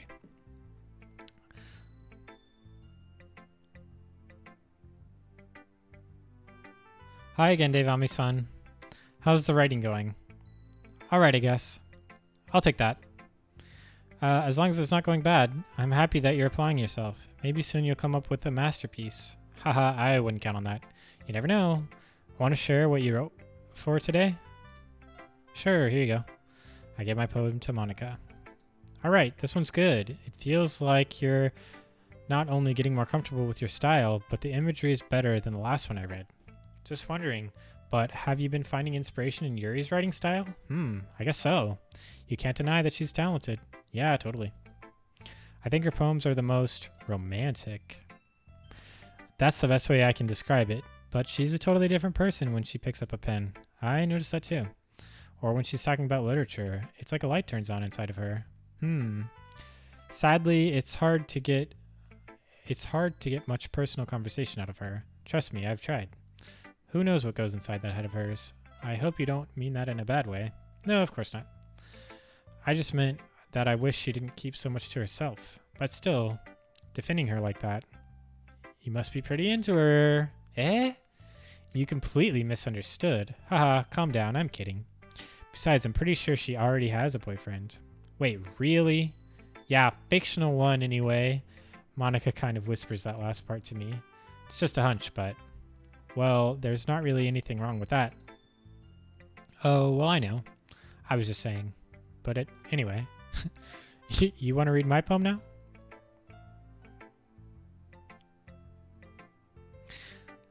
I like the way this one turned out. So I hope you do too. Alright, let's take a look. Save me. The colors, they won't stop. Bright, beautiful colors. Flashing, expanding, piercing, red, green, blue. An endless cacophony of meaningless noise. The noise, it won't stop. Violent, grating waveforms. Squeaking, screeching, piercing. Sine, cosine, tangent. Like playing a chalkboard on a turntable. Like playing a vinyl on a pizza crust. An endless poem of meaningless. Load me. What?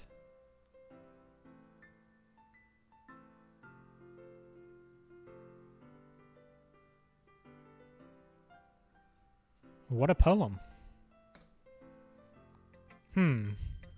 It's even more abstract than your last one, huh? Haha. I guess it's just the way I write. Sorry if you don't like it. No, I never said that. It's just kind of the thing I'd never really seen before, I guess. It's kind of like playing with space on the paper. Choosing where and how to space your words can totally change the mood of the poem. It's almost like magic. The way I wrote the lines really short makes me feel like they're trying to speak over the noise. I see. It's still hard for me to tell what it's about, though. Haha. Sometimes asking what a poem is about isn't the right question. A poem can be as abstract as a physical expression of a feeling, or a conversation with the reader. So putting it that way, not every poem is about something. Anyway, here is Monica's writing tip of the day. Sometimes you'll find yourself facing a difficult decision. When that happens, don't forget to save your game. Oh, you never know when you might change your mind. Or when something unexpected may happen. Wait, is this tip even about writing? What am I even talking about? That's funny. Okay, I'll save.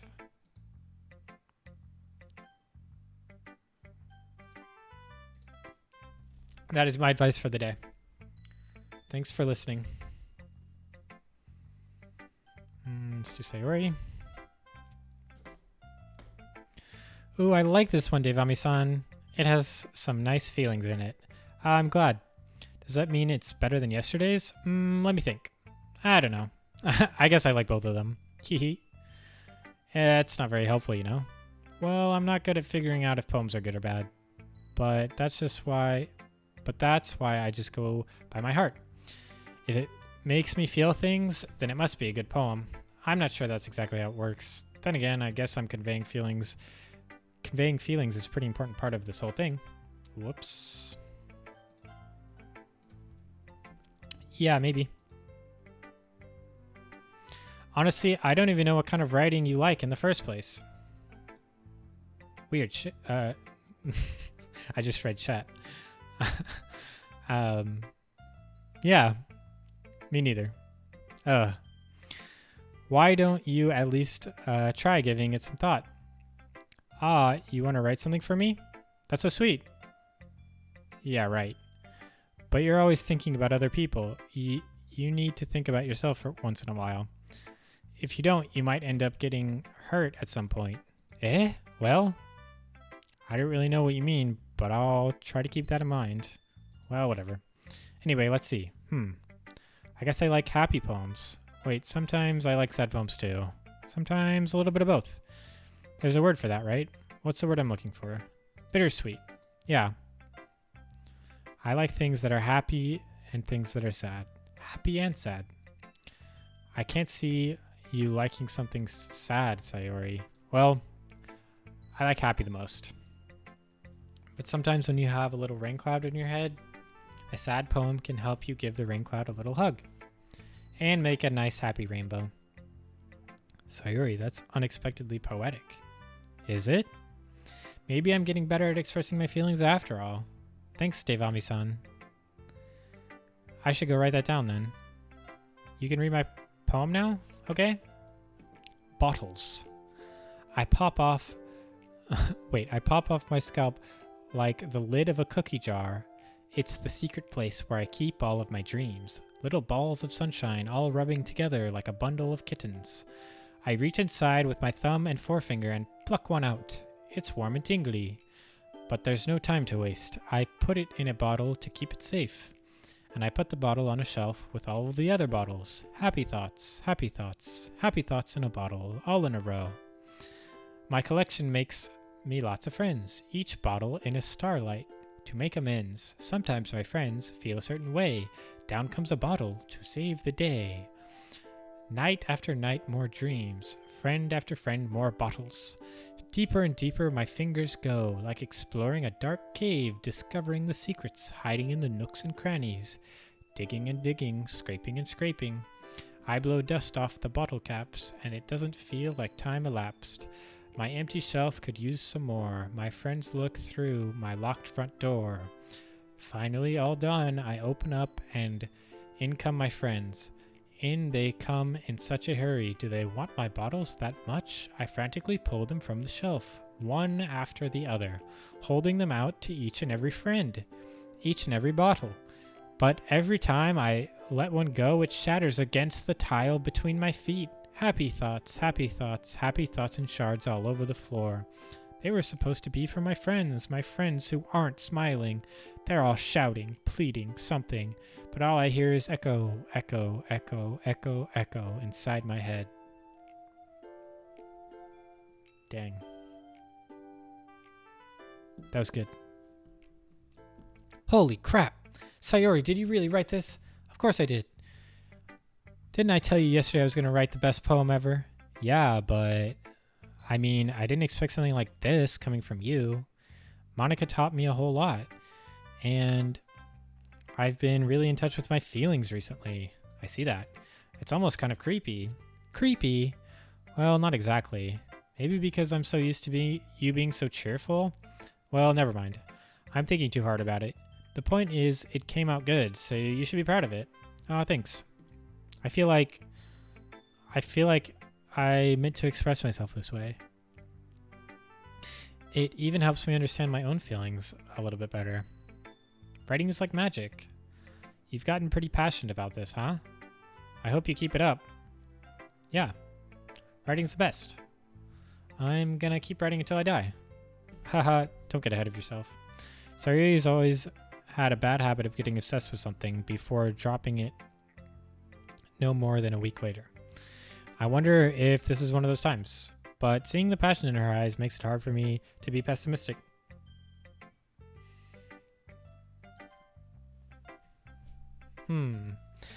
Well, I can admit that it's better than the last one. It's nice to see you're putting some effort. That's good. Come to think of it, it's kind of reminds me of Sayori's poem from yesterday. Eh, you think so? Yeah, well, I guess you've been friends with her for so long, you might have been on the same wavelength, but you never really struck me as her type. Sayori has a type all of a sudden? Well, I don't know, but honestly, how can someone so fluffy spend so much time with someone like you? It's like she's dragging around a dead weight. Ugh, that was a little unnecessary. But think of it this way. If I weren't for me, she probably would just fly away like letting go of a balloon. You could say we each take care of each other in our own way. Whatever it is, I don't get it. Oh yeah, I guess I'm supposed to show you my poem. Here. Amy likes spiders. You know what I heard about Amy? Amy likes spiders. Icky, wriggly, hairy, ugly spiders. That's why I'm not friends with her. Amy has a cute singing voice. I heard her singing my favorite love song. Every time she sang the chorus, my heart would pound to the rhythm of the words. But she likes spiders. That's why I'm not friends with her. One time, I hurt my leg really bad. Amy helped me up and took me to the nurse. I tried not to let her touch me. She likes spiders, so her hands are probably gross. That's why I'm not friends with her. Amy has lots of friends. I always see her talking to people. She probably talks about spiders. What if her friends start to like spiders too? That's why I'm not friends with her. It doesn't matter if she has other hobbies. Doesn't matter if she keeps it private. It doesn't matter if she doesn't hurt anyone. It's gross. She's gross. The world is better off without spiders. I'm going to tell everyone. Not bad, right? It's quite a bit longer than yesterday's. Yesterday's was way too short. I was just warming up. I hope you didn't think that was the best I could do. No, of course not. Anyway, the message is pretty straightforward in this poem. I doubt I'll have to explain it. Sometimes you can explain complicated issues with much simpler analogies, and it helps people realize how stupid they're being. Like, anyone would agree that the subject of this poem is an ignorant jerk. Do you know people like that? Of course, it's about how everyone thinks that doesn't matter. It could be about anything. I wrote it to be easy to relate to. Everyone has some kind of weird hobby or guilty pleasure. Something that you're afraid if people find out, they'll make fun of you or think less of you. But that just makes people stupid. Feel stupid, I think. I think I read that wrong. Who cares what someone likes as long as they're not hurting anyone and it makes them happy? Oh wait. Did I press the skip button? I think, oh shoot.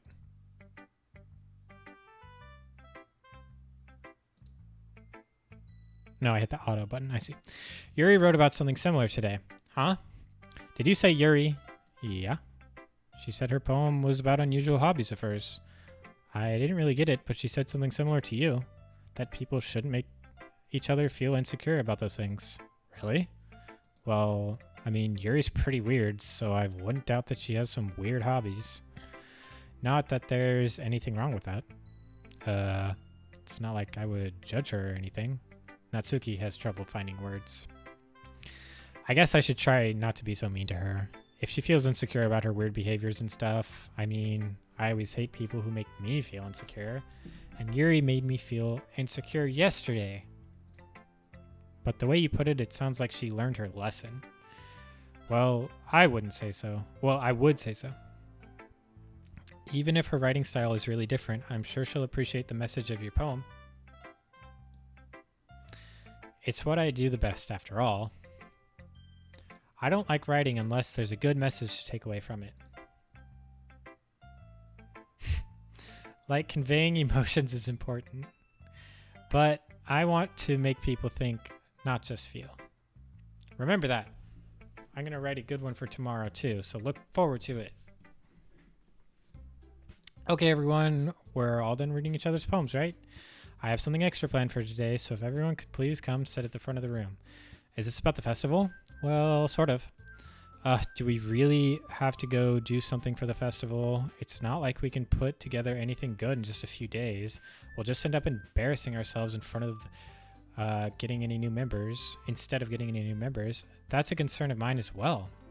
I don't really do well with last-minute preparations. Don't worry so much. We're going to keep it simple, okay? We don't need much more than a few decorations. Sayuri has been working on the posters, and I've designed some pamphlets we can give out during the event. Okay, that's great and all, but that doesn't tell us what we're actually going to be doing for the event. Sorry. I thought you heard about it already. We're going to be performing. Performing? Monica? Yeah, we're going to be having a poetry performance. Each of us is going to choose a poem to recite during the event. But the cool part is, we're also going to let anyone else come up and recite poems too. Sayori's putting it on all the posters in case anyone wants to prepare ahead of time. Hee hee hee. Sayori, who's been coloring a poster, holds it up for us to see. Are you kidding me, Monica? You didn't already start putting those posters up, did you? Well, I did. Do you really think it's that bad of an idea? Well, no. It's not a bad idea. But I didn't sign up for this, you know.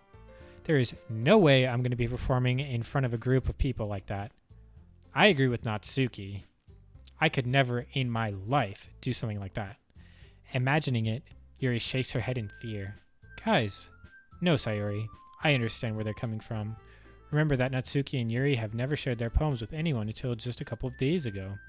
It's a lot to ask from them to recite poems out loud to a whole room full of people. I guess I kind of overlooked that, so I'm sorry.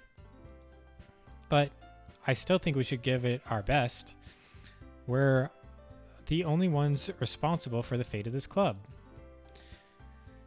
If we start the event and each put on a good performance, then it will inspire others to do the same. And the more people who perform, the better we'll be able to show everyone what literature is all about. Yeah, it's about expressing your feelings, being intimate with yourself, finding new horizons, and having fun. That's right. And it's those reasons we're all in this club today. Don't you want to share that with others? To inspire them to find the same feeling that brought you here in the first place? I know you do. I know we all do. And if all it takes is standing in front of a room for 2 minutes and reciting a poem, then I know you can do it. Natsuki and Yuri remain silent. Sayori looks worried. I guess that leaves me no choice. I agree. I don't think it's too much to ask. I think that Sayori and Monica have been trying really hard to get new members. The least we can do is help them out a little bit. Well, maybe, but it looks like Natsuki doesn't really have any arguments left. Okay, fine. I guess I'll have to get it over with. All right. Phew. Thanks, Natsuki. What about you, Yuri? Yuri dejectedly glances around at everyone else's expectant faces. I guess I don't really have a choice. Haha, that's everyone. You're the best, Yuri. This club is seriously going to be the death of me. Oh gosh. You'll be fine, Yuri. But anyway, let's move on to the main event. I want each of you to choose a poem of yours. We're going to practice reciting them in front of each other. No way! Monica! This is too sudden. Well, if you can't recite your poem in front of the club, how do you expect to do it in front of strangers? Oh no. Don't worry. I'll start off to help everyone feel a little more comfortable. Can I go next? Aha, of course. Now, let's see. Monica flips through the notebook to find a specific poem she has in mind for herself. She then stands behind the podium. The title of this poem is The Way They Fly. Ahem. Monica begins reciting her poem. Her clear, confident voice fills the room. More than that, her inflection is pristine. She knows exactly how to apply emotion behind each line she recites, bringing the words to life. Is this something she's done before, or is she simply a natural? I glance around me. Everyone has their eyes on Monica. Sayori looks amazed. Yuri has an intense expression on her face that I don't understand. Finally, Monica finishes the recitation. The four of us applaud. Monica takes a breath and smiles. That was so good, Monica. Haha, thank you very much. I was just hoping to set a good example. Are you ready to go next, Sayori? I'll go next.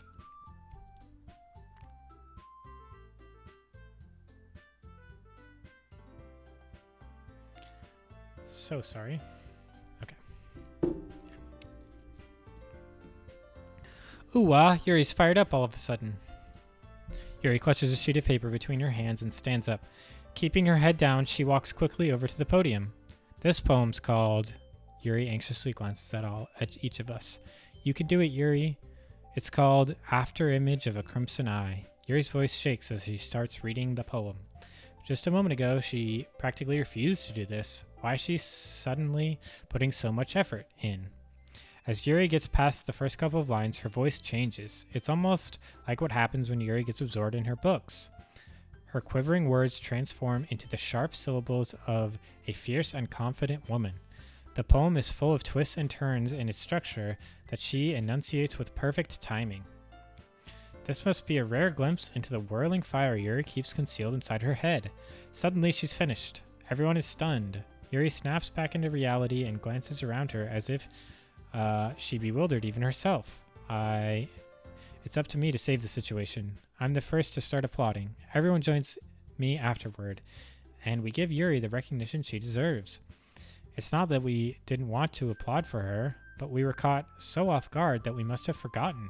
As we applaud, Yuri holds the poem to her chest and rushes back into her seat. Yuri, that was really good. Thank you for sharing. Looks like Yuri is down for the count.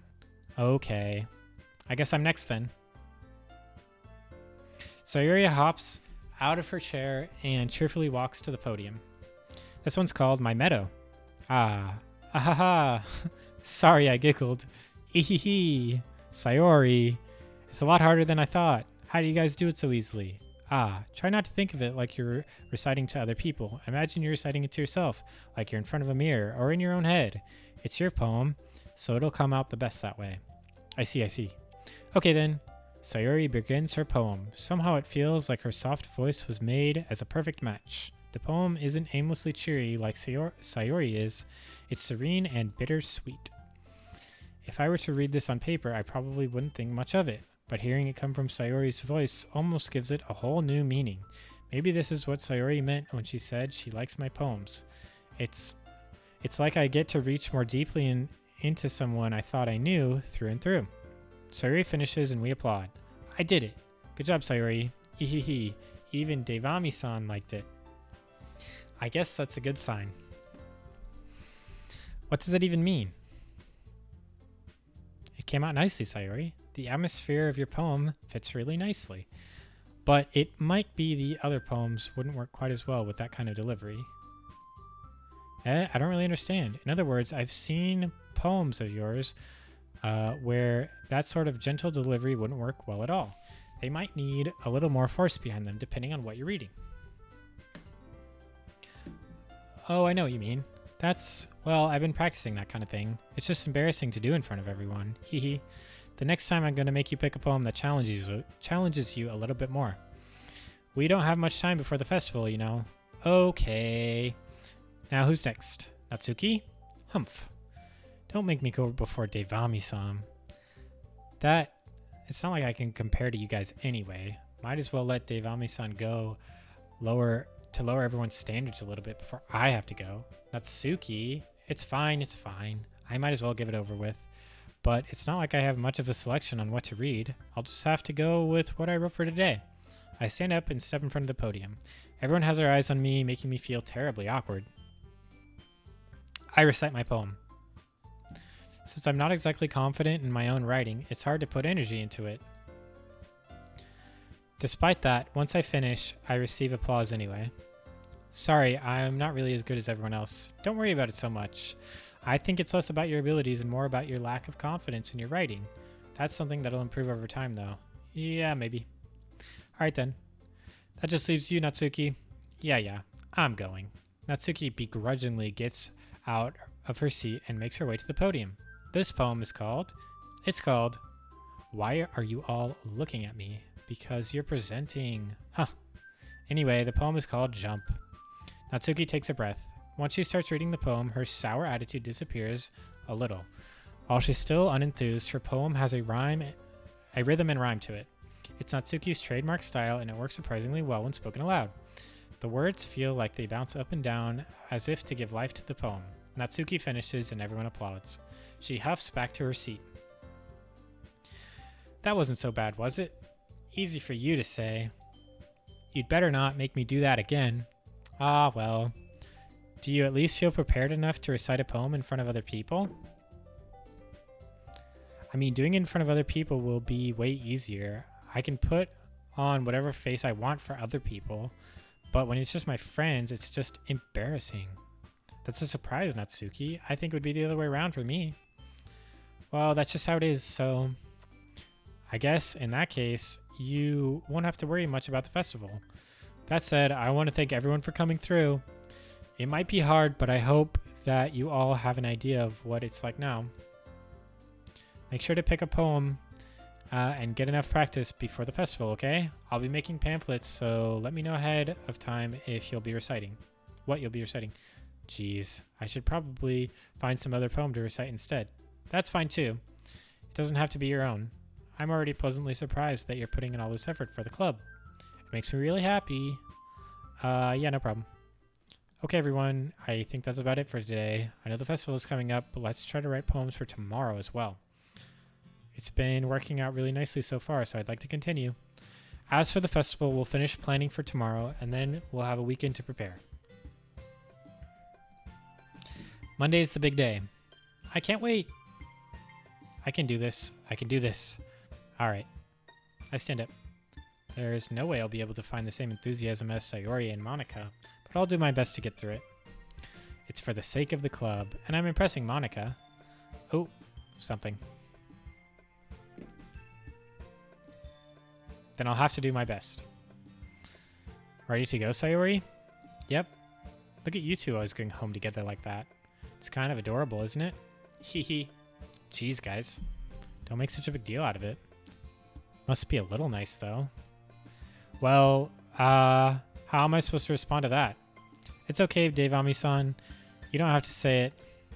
Well, whatever. Let's go already. I walk home with Sayori once more. Even though it's only been a few days, a lot of things have already changed, but today Sayori was a little bit quieter than usual on the way home. Hey, Sayori? Sorry, I was spaced out. Ah, no wonder. I was thinking about something from earlier. I like how we get to, Sayori fumbles with her words. So let's just say that one day Yuri asked to walk home with you. Huh? What would you do? What kind of question is that? You're kind of putting me on the spot here. Hee hee. Ooh. I would walk home with Yuri. Walking home with Yuri, huh? Why does the thought of that make my heart pound? I mean, given how hard it is for her to socialize, I would feel awful turning her down. Isn't she so beautiful and smart? That has nothing to do with it. What I just said. It has nothing to do with what I just said. Haha, you admitted it. Jeez. There's not even any point to speculating. Something like that's never going to happen. Well, maybe, but I just like to think about it. It's not long before you won't need me anymore, you know? Need you? Sayori, I can't figure out how you're seeing things in your head right now. Sorry. Everyone is different. Nobody in the club is a replacement for you. If you say so. The conversation trails off and I'm left feeling awkward. But it was kind of her fault for trapping me with such a weird question. I can't just lie to her. But if there's something that makes her happy, then I would hate to take that away from her. That's why I said there's no point in speculating. Then again, the festival is only a few days away. Who knows what will happen in that time?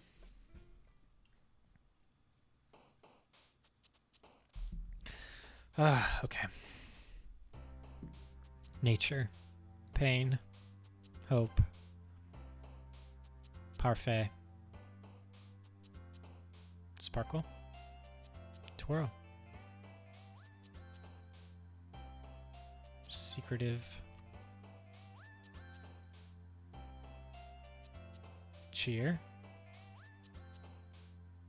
Universe. Marshmallow. Treasure. Kitty. Email. Loud. Doki Doki. Hurt. Whirlwind. Raindrops. Vacation. Summer. Whoo! What a poem. Oh man. I'm the last one here again. Okay, so I do have a hard stop at 8:30, so we'll see how far we get. That's 20 more minutes. I'm the last one here again. Don't worry, I just walked in too. Were you practicing piano again? Yeah.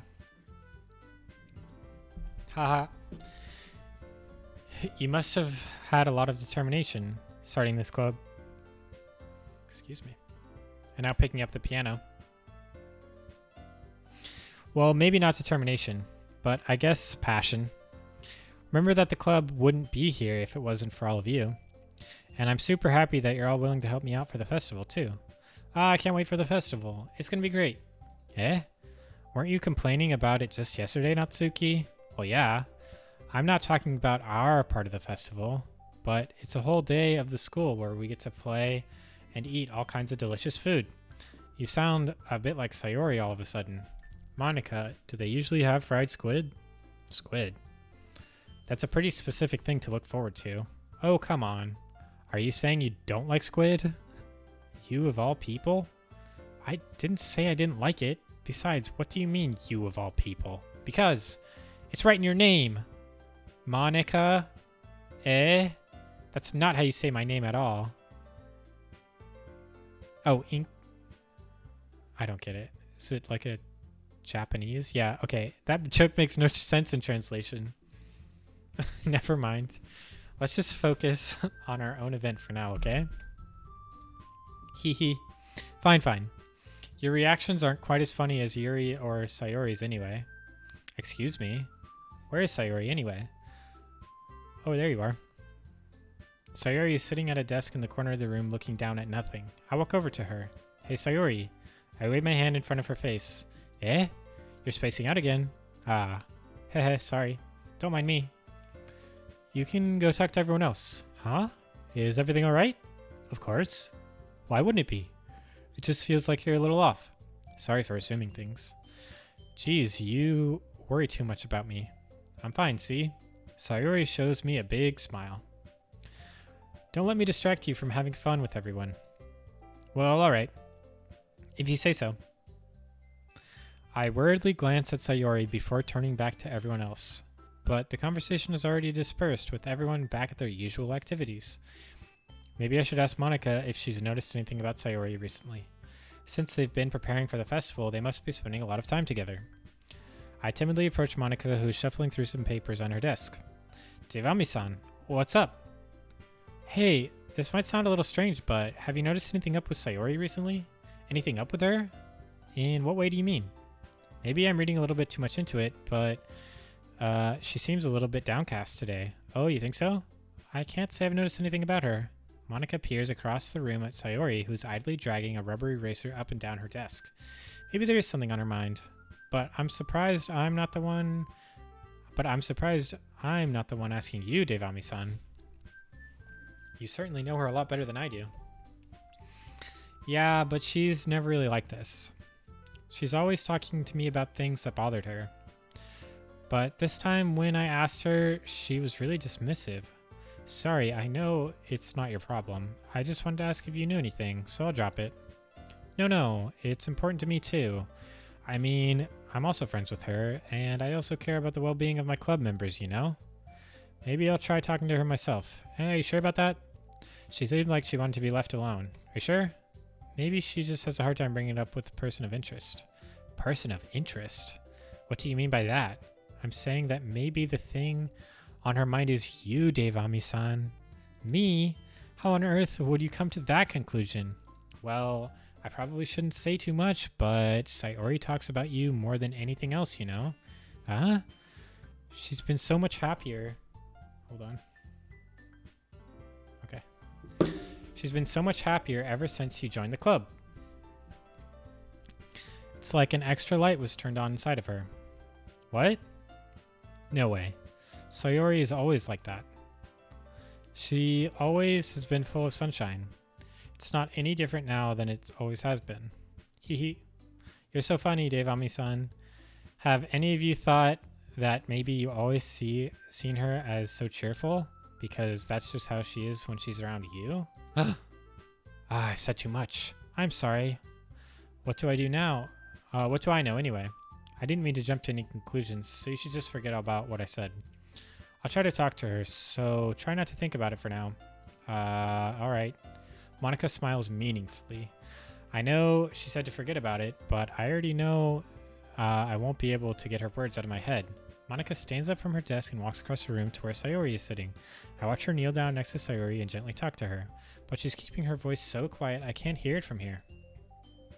I sigh and sit myself down. Ooh. Oh, you can right-click to get rid of it. I see. I know Sayori told me not to worry much about it and to have fun with everyone else. But that's impossible to do when she's behaving like this. Exactly how much do I care about her that I'm letting this weigh me down so much? Now it feels like I'm the one behaving out of the ordinary. But there's nothing I can do besides wait for Monica. Why does it feel like I'm being watched? I glance around the room. Suddenly I notice Yuri peering at me from over her book. But the way she looks away just as quickly with a flustered look on her face. Dang. Yuri and Sayori? It's a lot. I realize that I won't get anywhere like this. I've never really seen Yuri approach anyone or start a conversation on her own accord, so I have no choice but to approach her myself. By now, it's a little easier for me to do that. I stand up from my desk and sit on the one next to her own. ... I didn't mean to bother you or anything. Relax, you didn't even do anything.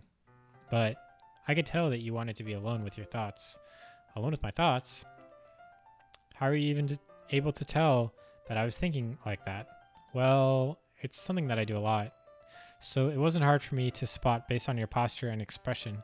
Not that I was staring or anything. I didn't do anything creepy like that. In any case, I guess you're right.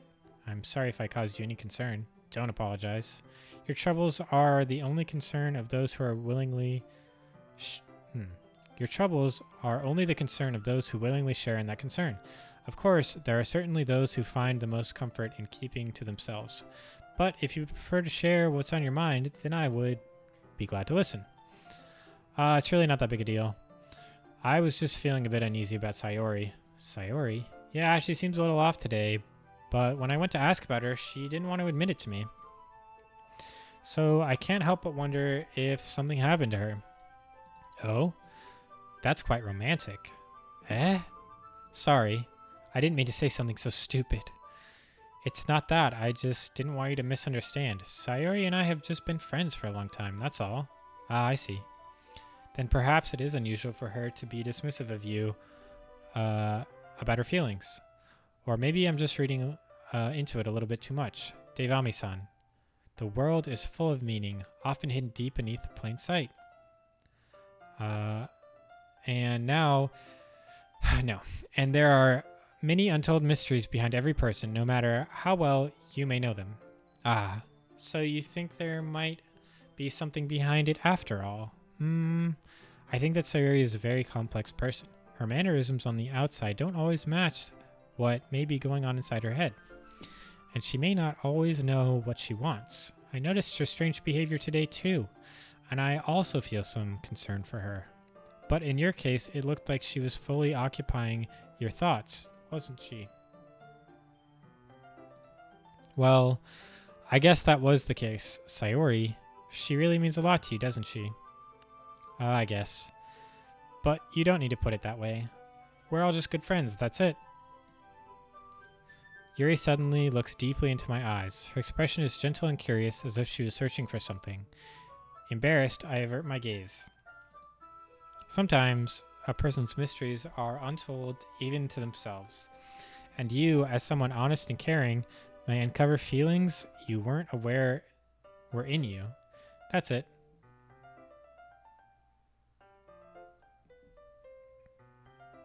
No, I'm going to stop in just a couple of minutes. But hold on, I'm getting breaking news.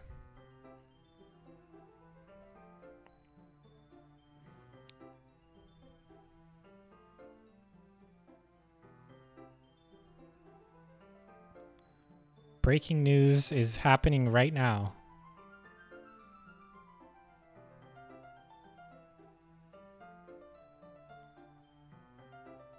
I'm fine doing it at 8:30. Or 9. To 9? 9 o'clock? Okay, well then we're going to go a little later. Keep it going. We're going to keep streaming then. Actually, we'll probably actually break when this day is over and come back to it. We're going to keep streaming on Wednesday. So, yeah, we'll just end once this day is over. I think that she would be a very fortunate person to have you feel that way about her. Yuri, you're giving me too much credit. I'm a pretty simple guy, so I think I'm pretty good at understanding my own feelings. I'm not nearly as sophisticated as you. That's not a compliment, is it? It is what it is. Anyways, as long as we're here, why don't we do some reading? Well, as long as you're okay with it. Yeah. I should be taking my mind off this whole thing anyway. Okay, everyone. After some time passes, Monica calls out to the classroom. Why don't we share our poems now? Before I know it, everything is back to normal. Everyone goes to retrieve their poems, and I do the same. I make eye contact with Monica, and she smiles at me. I wonder what she was talking about with Sayori. Yuri, always. Decided to try something different today. I guess so. Is that good or bad? Well, neither. I have my preferences, but it would be unfair of me to call something good or bad based on that. As always, I believe what's most important is exploring and discovering yourself. That's comforting. I'm kind of afraid of disappointing you in some way or another. Eh? Why me? Well, you're always sophisticated with your writing and have the most advice to share. Is that so? Yuri thinks for a good minute. That must be terrible. Eh? For me to have become someone whose opinion is fearsome. How unlikable of me. Yuri, it's not as bad as you're making it sound in your head. I just meant that I respect your opinion. I see. I'm sorry that I always overthink and come to these sorts of conclusions. I'm just a little too used to it. Overthinking? Being disliked. Yuri, what am I saying? I'm sorry, I didn't mean to bring it up. Let's move on. All right. Do you want to share your poem now? Okay, here. Okay. Beach. A marvel millions of years in the making, where the womb of Earth chaotically meets the surface. Under a clear blue sky, an expanse of bliss. But beneath gray rolling clouds, an endless enigma. The easiest world to get lost in is one where everything can be found. One can only build a sandcastle where the sand is wet, but where the sand is wet, the tide comes. Will it gently lick at your foundations until you give in, or will a sudden wave send you crashing down in the blink of an eye? Either way, the outcome is the same. Yet we still build sandcastles. I stand where the foam wraps around my ankles, where my toes squish into the sand. The salty air is therapeutic. The breeze is gentle yet powerful. I sink my toes into the ultimate boundary line, tempted by the foamy tendrils. Turn back, and I abandon my peace to a road at the shore. Drift forward, and I return to the earth forevermore. I'm aware that the beach is kind of an inane thing to write about, but I did my best to take a metaphorical approach to it. You say that you didn't even want to write about it. Oh, you say that like you didn't even want to write about it. Oh, you haven't heard? After yesterday, Natsuki and I, well, it was amusing that we both wrote about the same thing in such different ways.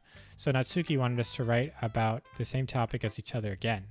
So I suppose to better compare the differences in our writing styles or thought processes. Anyways, it was her idea. Knowing her, it's no surprise that we'd want to share something like that. She probably just wants to show off. It's not like I have particular interest in her writing style. It's just I went with her request.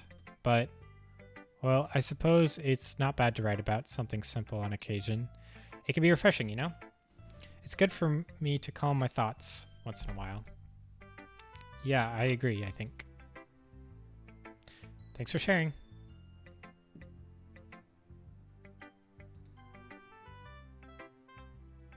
We'll do another save. Hi, Devami-san. Have you thought about what you want to submit to perform for the festival?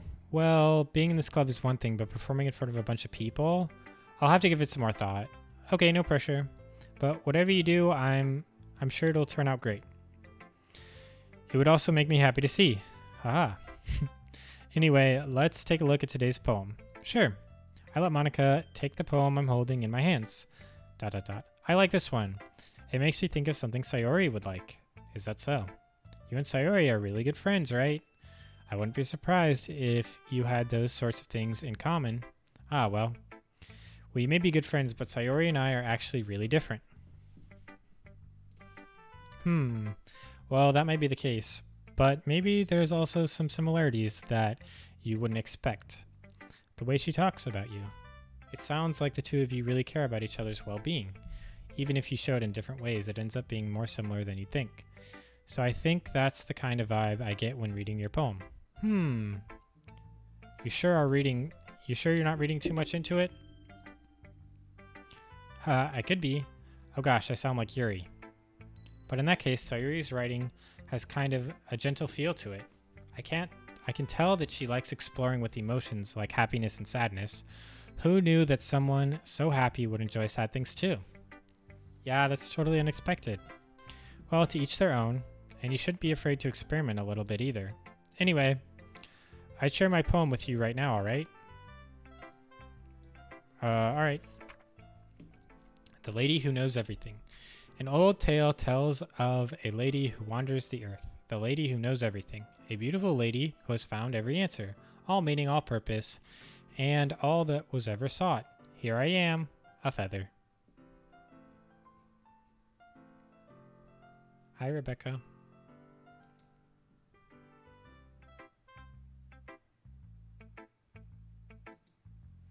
I feel like learning and looking for answers are the sorts of things that give life meaning.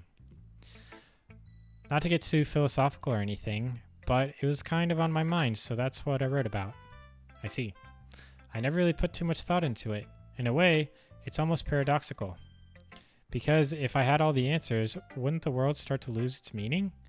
You know, there's one thing I noticed. It seems like everyone in the club prefers writing about things that are more sad than happy. Haha, are you surprised? I mean, if everything was okay, we wouldn't really have anything to write about, would we? Humans aren't really two-dimensional creatures. I think you'd know that better than anyone. You mean one-dimensional? Yeah, that. Anyway, here's Monica's writing tip of the day. Are you ever too shy to share your writing because you're afraid it's not good? It can be really disheartening to get a lukewarm response to something you've put so much into. But if you find other people who enjoy writing, then sharing becomes a lot easier. Because instead of just telling you that your writing is good or bad, good, okay, or bad, they'll want to focus more on everything that went into it and the things that you can work on. It's so much more encouraging that way, and it will make you want to continue improving. It's almost like having your own little literature club, don't you think? That's my advice for the day. Thanks for listening.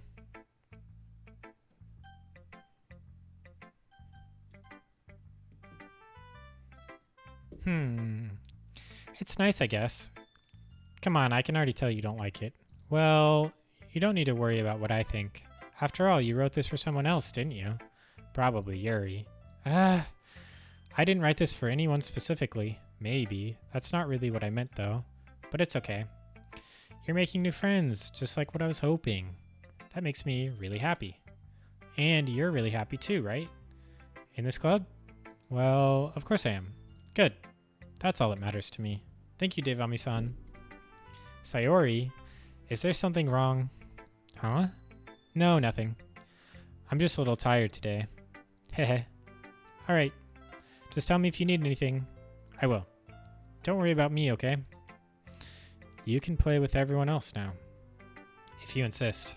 Yay. I'm gonna go home a little bit early today. Sayori? Tell Monica I wasn't feeling well, okay? I'll see you tomorrow. Before I say anything else, Sayori cheerfully walks out of the classroom humming to herself.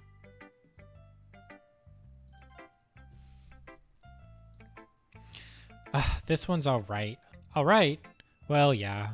About as good as yesterday's anyway. I see what you're going for, but it's not really my style. I mean, that's fine. I'm mostly just glad that you're trying a little bit. Of course, well, at least I'm trying. Why are you so emotionally invested in my poems anyway? Isn't that more of a compliment to me? Eh? No, gross. It's not like I care. It's just that one of us in this club has to make sure you're not slacking off. Really? Well, what if you ended up just scaring me away? It's not like you would actually do that. Yeah, you're right. It's just kind of fun to hang out here, even if I have to put up with you. Gah! Natsuki's elbows connect with my stomach. Oh? Maybe I won't mind scaring you away after all. I was just joking. Oh, I know. Don't worry, I was too. Ha ha ha. How the hell do I call that a joke? That seriously hurt. Well, maybe it was funny to her. I guess that's kind of the point. I should really just watch my mouth around Natsuki. Anyway, Natsuki holds her poem out to me like nothing even happened. I'll be your beach. Your mind is so full of troubles and fears that diminished your wonder over the years. But today I have a special place, a beach for us to go. A shore reaching beyond your sight, a sea that sparkles with brilliant light. The walls in your mind will melt away before the sunny glow. I'll be the beach that washes your worries away. I'll be the beach that you daydream about each day. I'll be the beach that makes your heart leap in a way you thought had left you long ago. Let's bury your heavy thoughts in a pile of sand, bathe in sunbeams and hold my hand. Wash your insecurities in the salty sea and let me see you shine. Let's leave your memories in a footprint trail, set you free in a windy sail, and remember the reasons you're wonderful.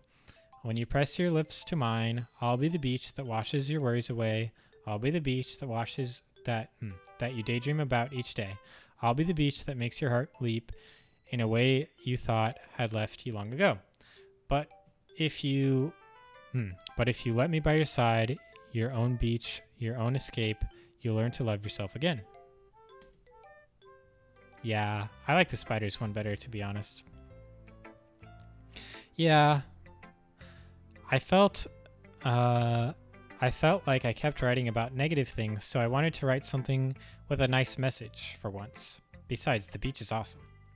Kind of hard to write about anything negative about the beach. Well, Yuri's take was a little bit more solemn. Well, she better not have said anything bad about mine. After all, she was the one who wanted to write about the same topic. Oh. You can really see her doing that too. Making us write about the simple topic, then trying to impress me by coming up with something all fancy. Well, it's not like I care. I just did it anyway. I mean, I guess mine ended up being kind of metaphorical too, but there's nothing wrong with doing it once in a while. At the very least, it was good practice. Okay, you three, we're all done sharing poems, right? Why don't we start figuring out... Hold on a sec. Is it just me, or did you say something strange just now? Eh? Something did sound a bit unusual. That's right. You deviated from your usual catchphrase when addressing the club. Catchphrase? I don't have a catchphrase. Jeez. Why is the mood so weird today? Look, even Yuri isn't immune to it. Stagnating air is common foreshadowing that something terrible is about to happen. In your books, maybe. Look, the only thing different is that Sayori isn't here. It seems you're right. Sayori always helps lighten the mood a little bit, doesn't she? It's almost like everyone's balance is thrown off when she's not around. Where the heck did she run off to? I thought she just went to pee. Natsuki, please show some decency. Oh, come on. She actually isn't feeling too well and went home early. Is that so? I hope she's all right. Seriously. Of all the times to not go home with her, you pick the time she's not feeling well? So much for you two being lovey-dovey. No. First of all, stop misunderstanding my friendship with Sayori. And second, she's kind of been avoiding me today, so I didn't want to force it. Oh? That curious expression coming from Yuri of all people. Calm down, guys. I talked to her earlier and everything's fine. What did she say? Anyway, we need to figure out the rest of the festival preparations, so let's decide what everyone will be doing this weekend. I already know what I'm doing. That's right. Natsuki will be making cupcakes. But we might need a lot of them and different flavors. Can you handle all that by yourself, Natsuki? Challenge accepted. As for myself, I'm going to be printing and assembling all of the poetry pamphlets. Sayori will be helping me design them. As for you, Yuri, you can, guys, can you help me come up with something for Yuri? I'm useless. No, that's not it at all. You're the most talented person and you know it. Now Natsuki's pouting too? Jeez, even I can tell now. I guess I never gave Sayori enough credit, but I can tell things are even harder on you when she's not around. That may be the case, but if I can't also be a leader on my own, then I won't grow as a person. So, Yuri, you have beautiful handwriting, you know? So you should make some banners and decorations and help us set up the atmosphere. Atmosphere? About that. I love atmosphere. Yuri's expression suddenly changes as she stares back at her desk in focus and starts nodding to herself. Your mind is already racing, I see. That's great. You'll be a wonderful help, Yuri. But anyway, that just leaves you, Devami-san. The only one who is truly useless. Aha, don't say that. In fact, both Natsuki and Yuri have plenty of heavy tasks to handle. It would probably go a long way to give one of them a hand. You could always help me out as well. I'd be really appreciative of that. Is Mana suggesting that I spend the weekend with one of my club members? How on earth are they going to respond to a suggestion like that? I suppose I wouldn't mind a bit of help. Well, even if you don't know how to bake, there's always some dirty work I could give you. It's not like Monica is going to give me a choice, and you shouldn't be sitting on your butt anyways. Natsuki tries to mumble a bunch of excuses like that. If I recall, Natsuki, you mentioned that you would like to handle the baking on your own. Devami-san may not like to be around you, only to make him be out to be a nuisance. So therefore, he may be more suited to assisting with the decorations. Hold on, I never said that. How hard could it be to make a few decorations anyway? Sounds more like you're just making excuses for Devami-san to... What are you saying? It will be extremely meticulous work. And baking isn't? Just what do you think? Guys, let's settle down for a moment. In the end, I think it's up to Devami-san to decide how he'd like to contribute. Besides, he hasn't really gotten a chance to spend any time with me yet, you know? So I guess he's interested in... You literally just said I'm surprised as well. Sorry. I'm just saying, though. Jeez. Can we just settle this already? Yeah. Devami-san, you're okay with this, right? In the end, it's up to you. Of course. Very well. Wait, I didn't get to choose?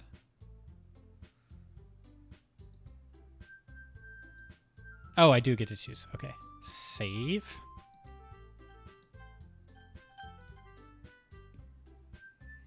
Of course I'm going to go with Yuri. But I'll always be the most helpful helping out Yuri. Me? Are you serious? Why would you? Natsuki, I can already tell that you're going to say something mean. No. I was just saying, so you'll be helping Yuri then, Devami-san. Yeah, that's what I'm going to do. I'm glad. I have a bad habit of overthinking these sorts of things. So I think your assistance will be very useful.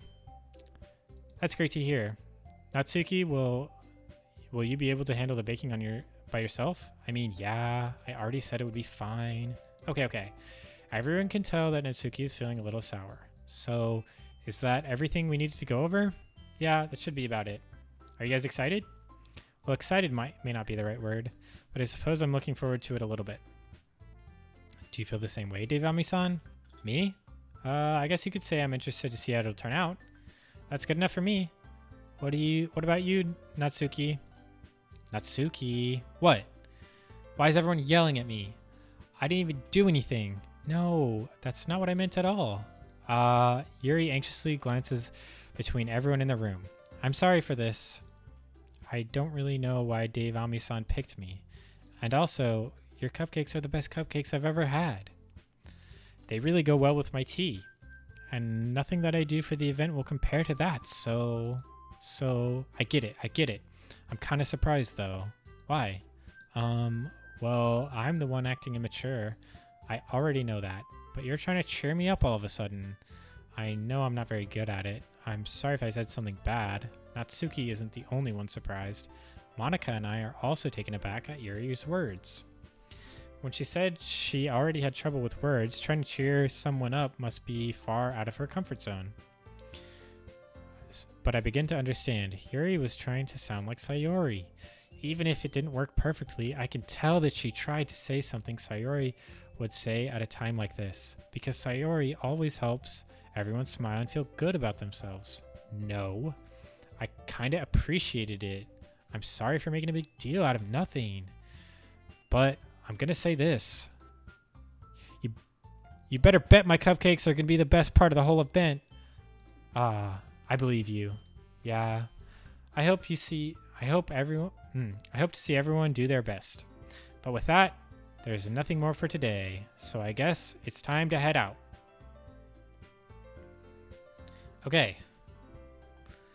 That seems like the end of the day. Everyone packs up their things. Yeah, we're going to save right here. We're going to save right here. Okay.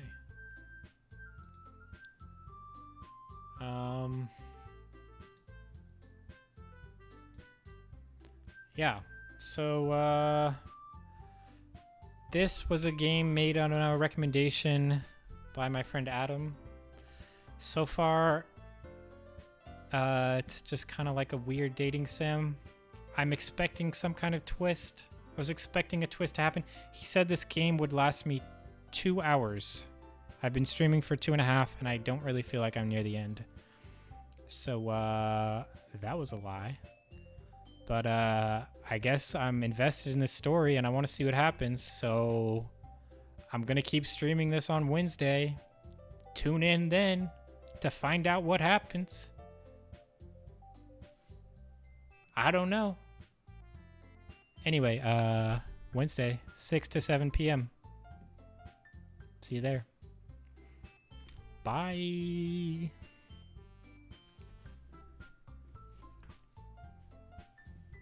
I was looking for the cat, but he's not here. Okay, bye.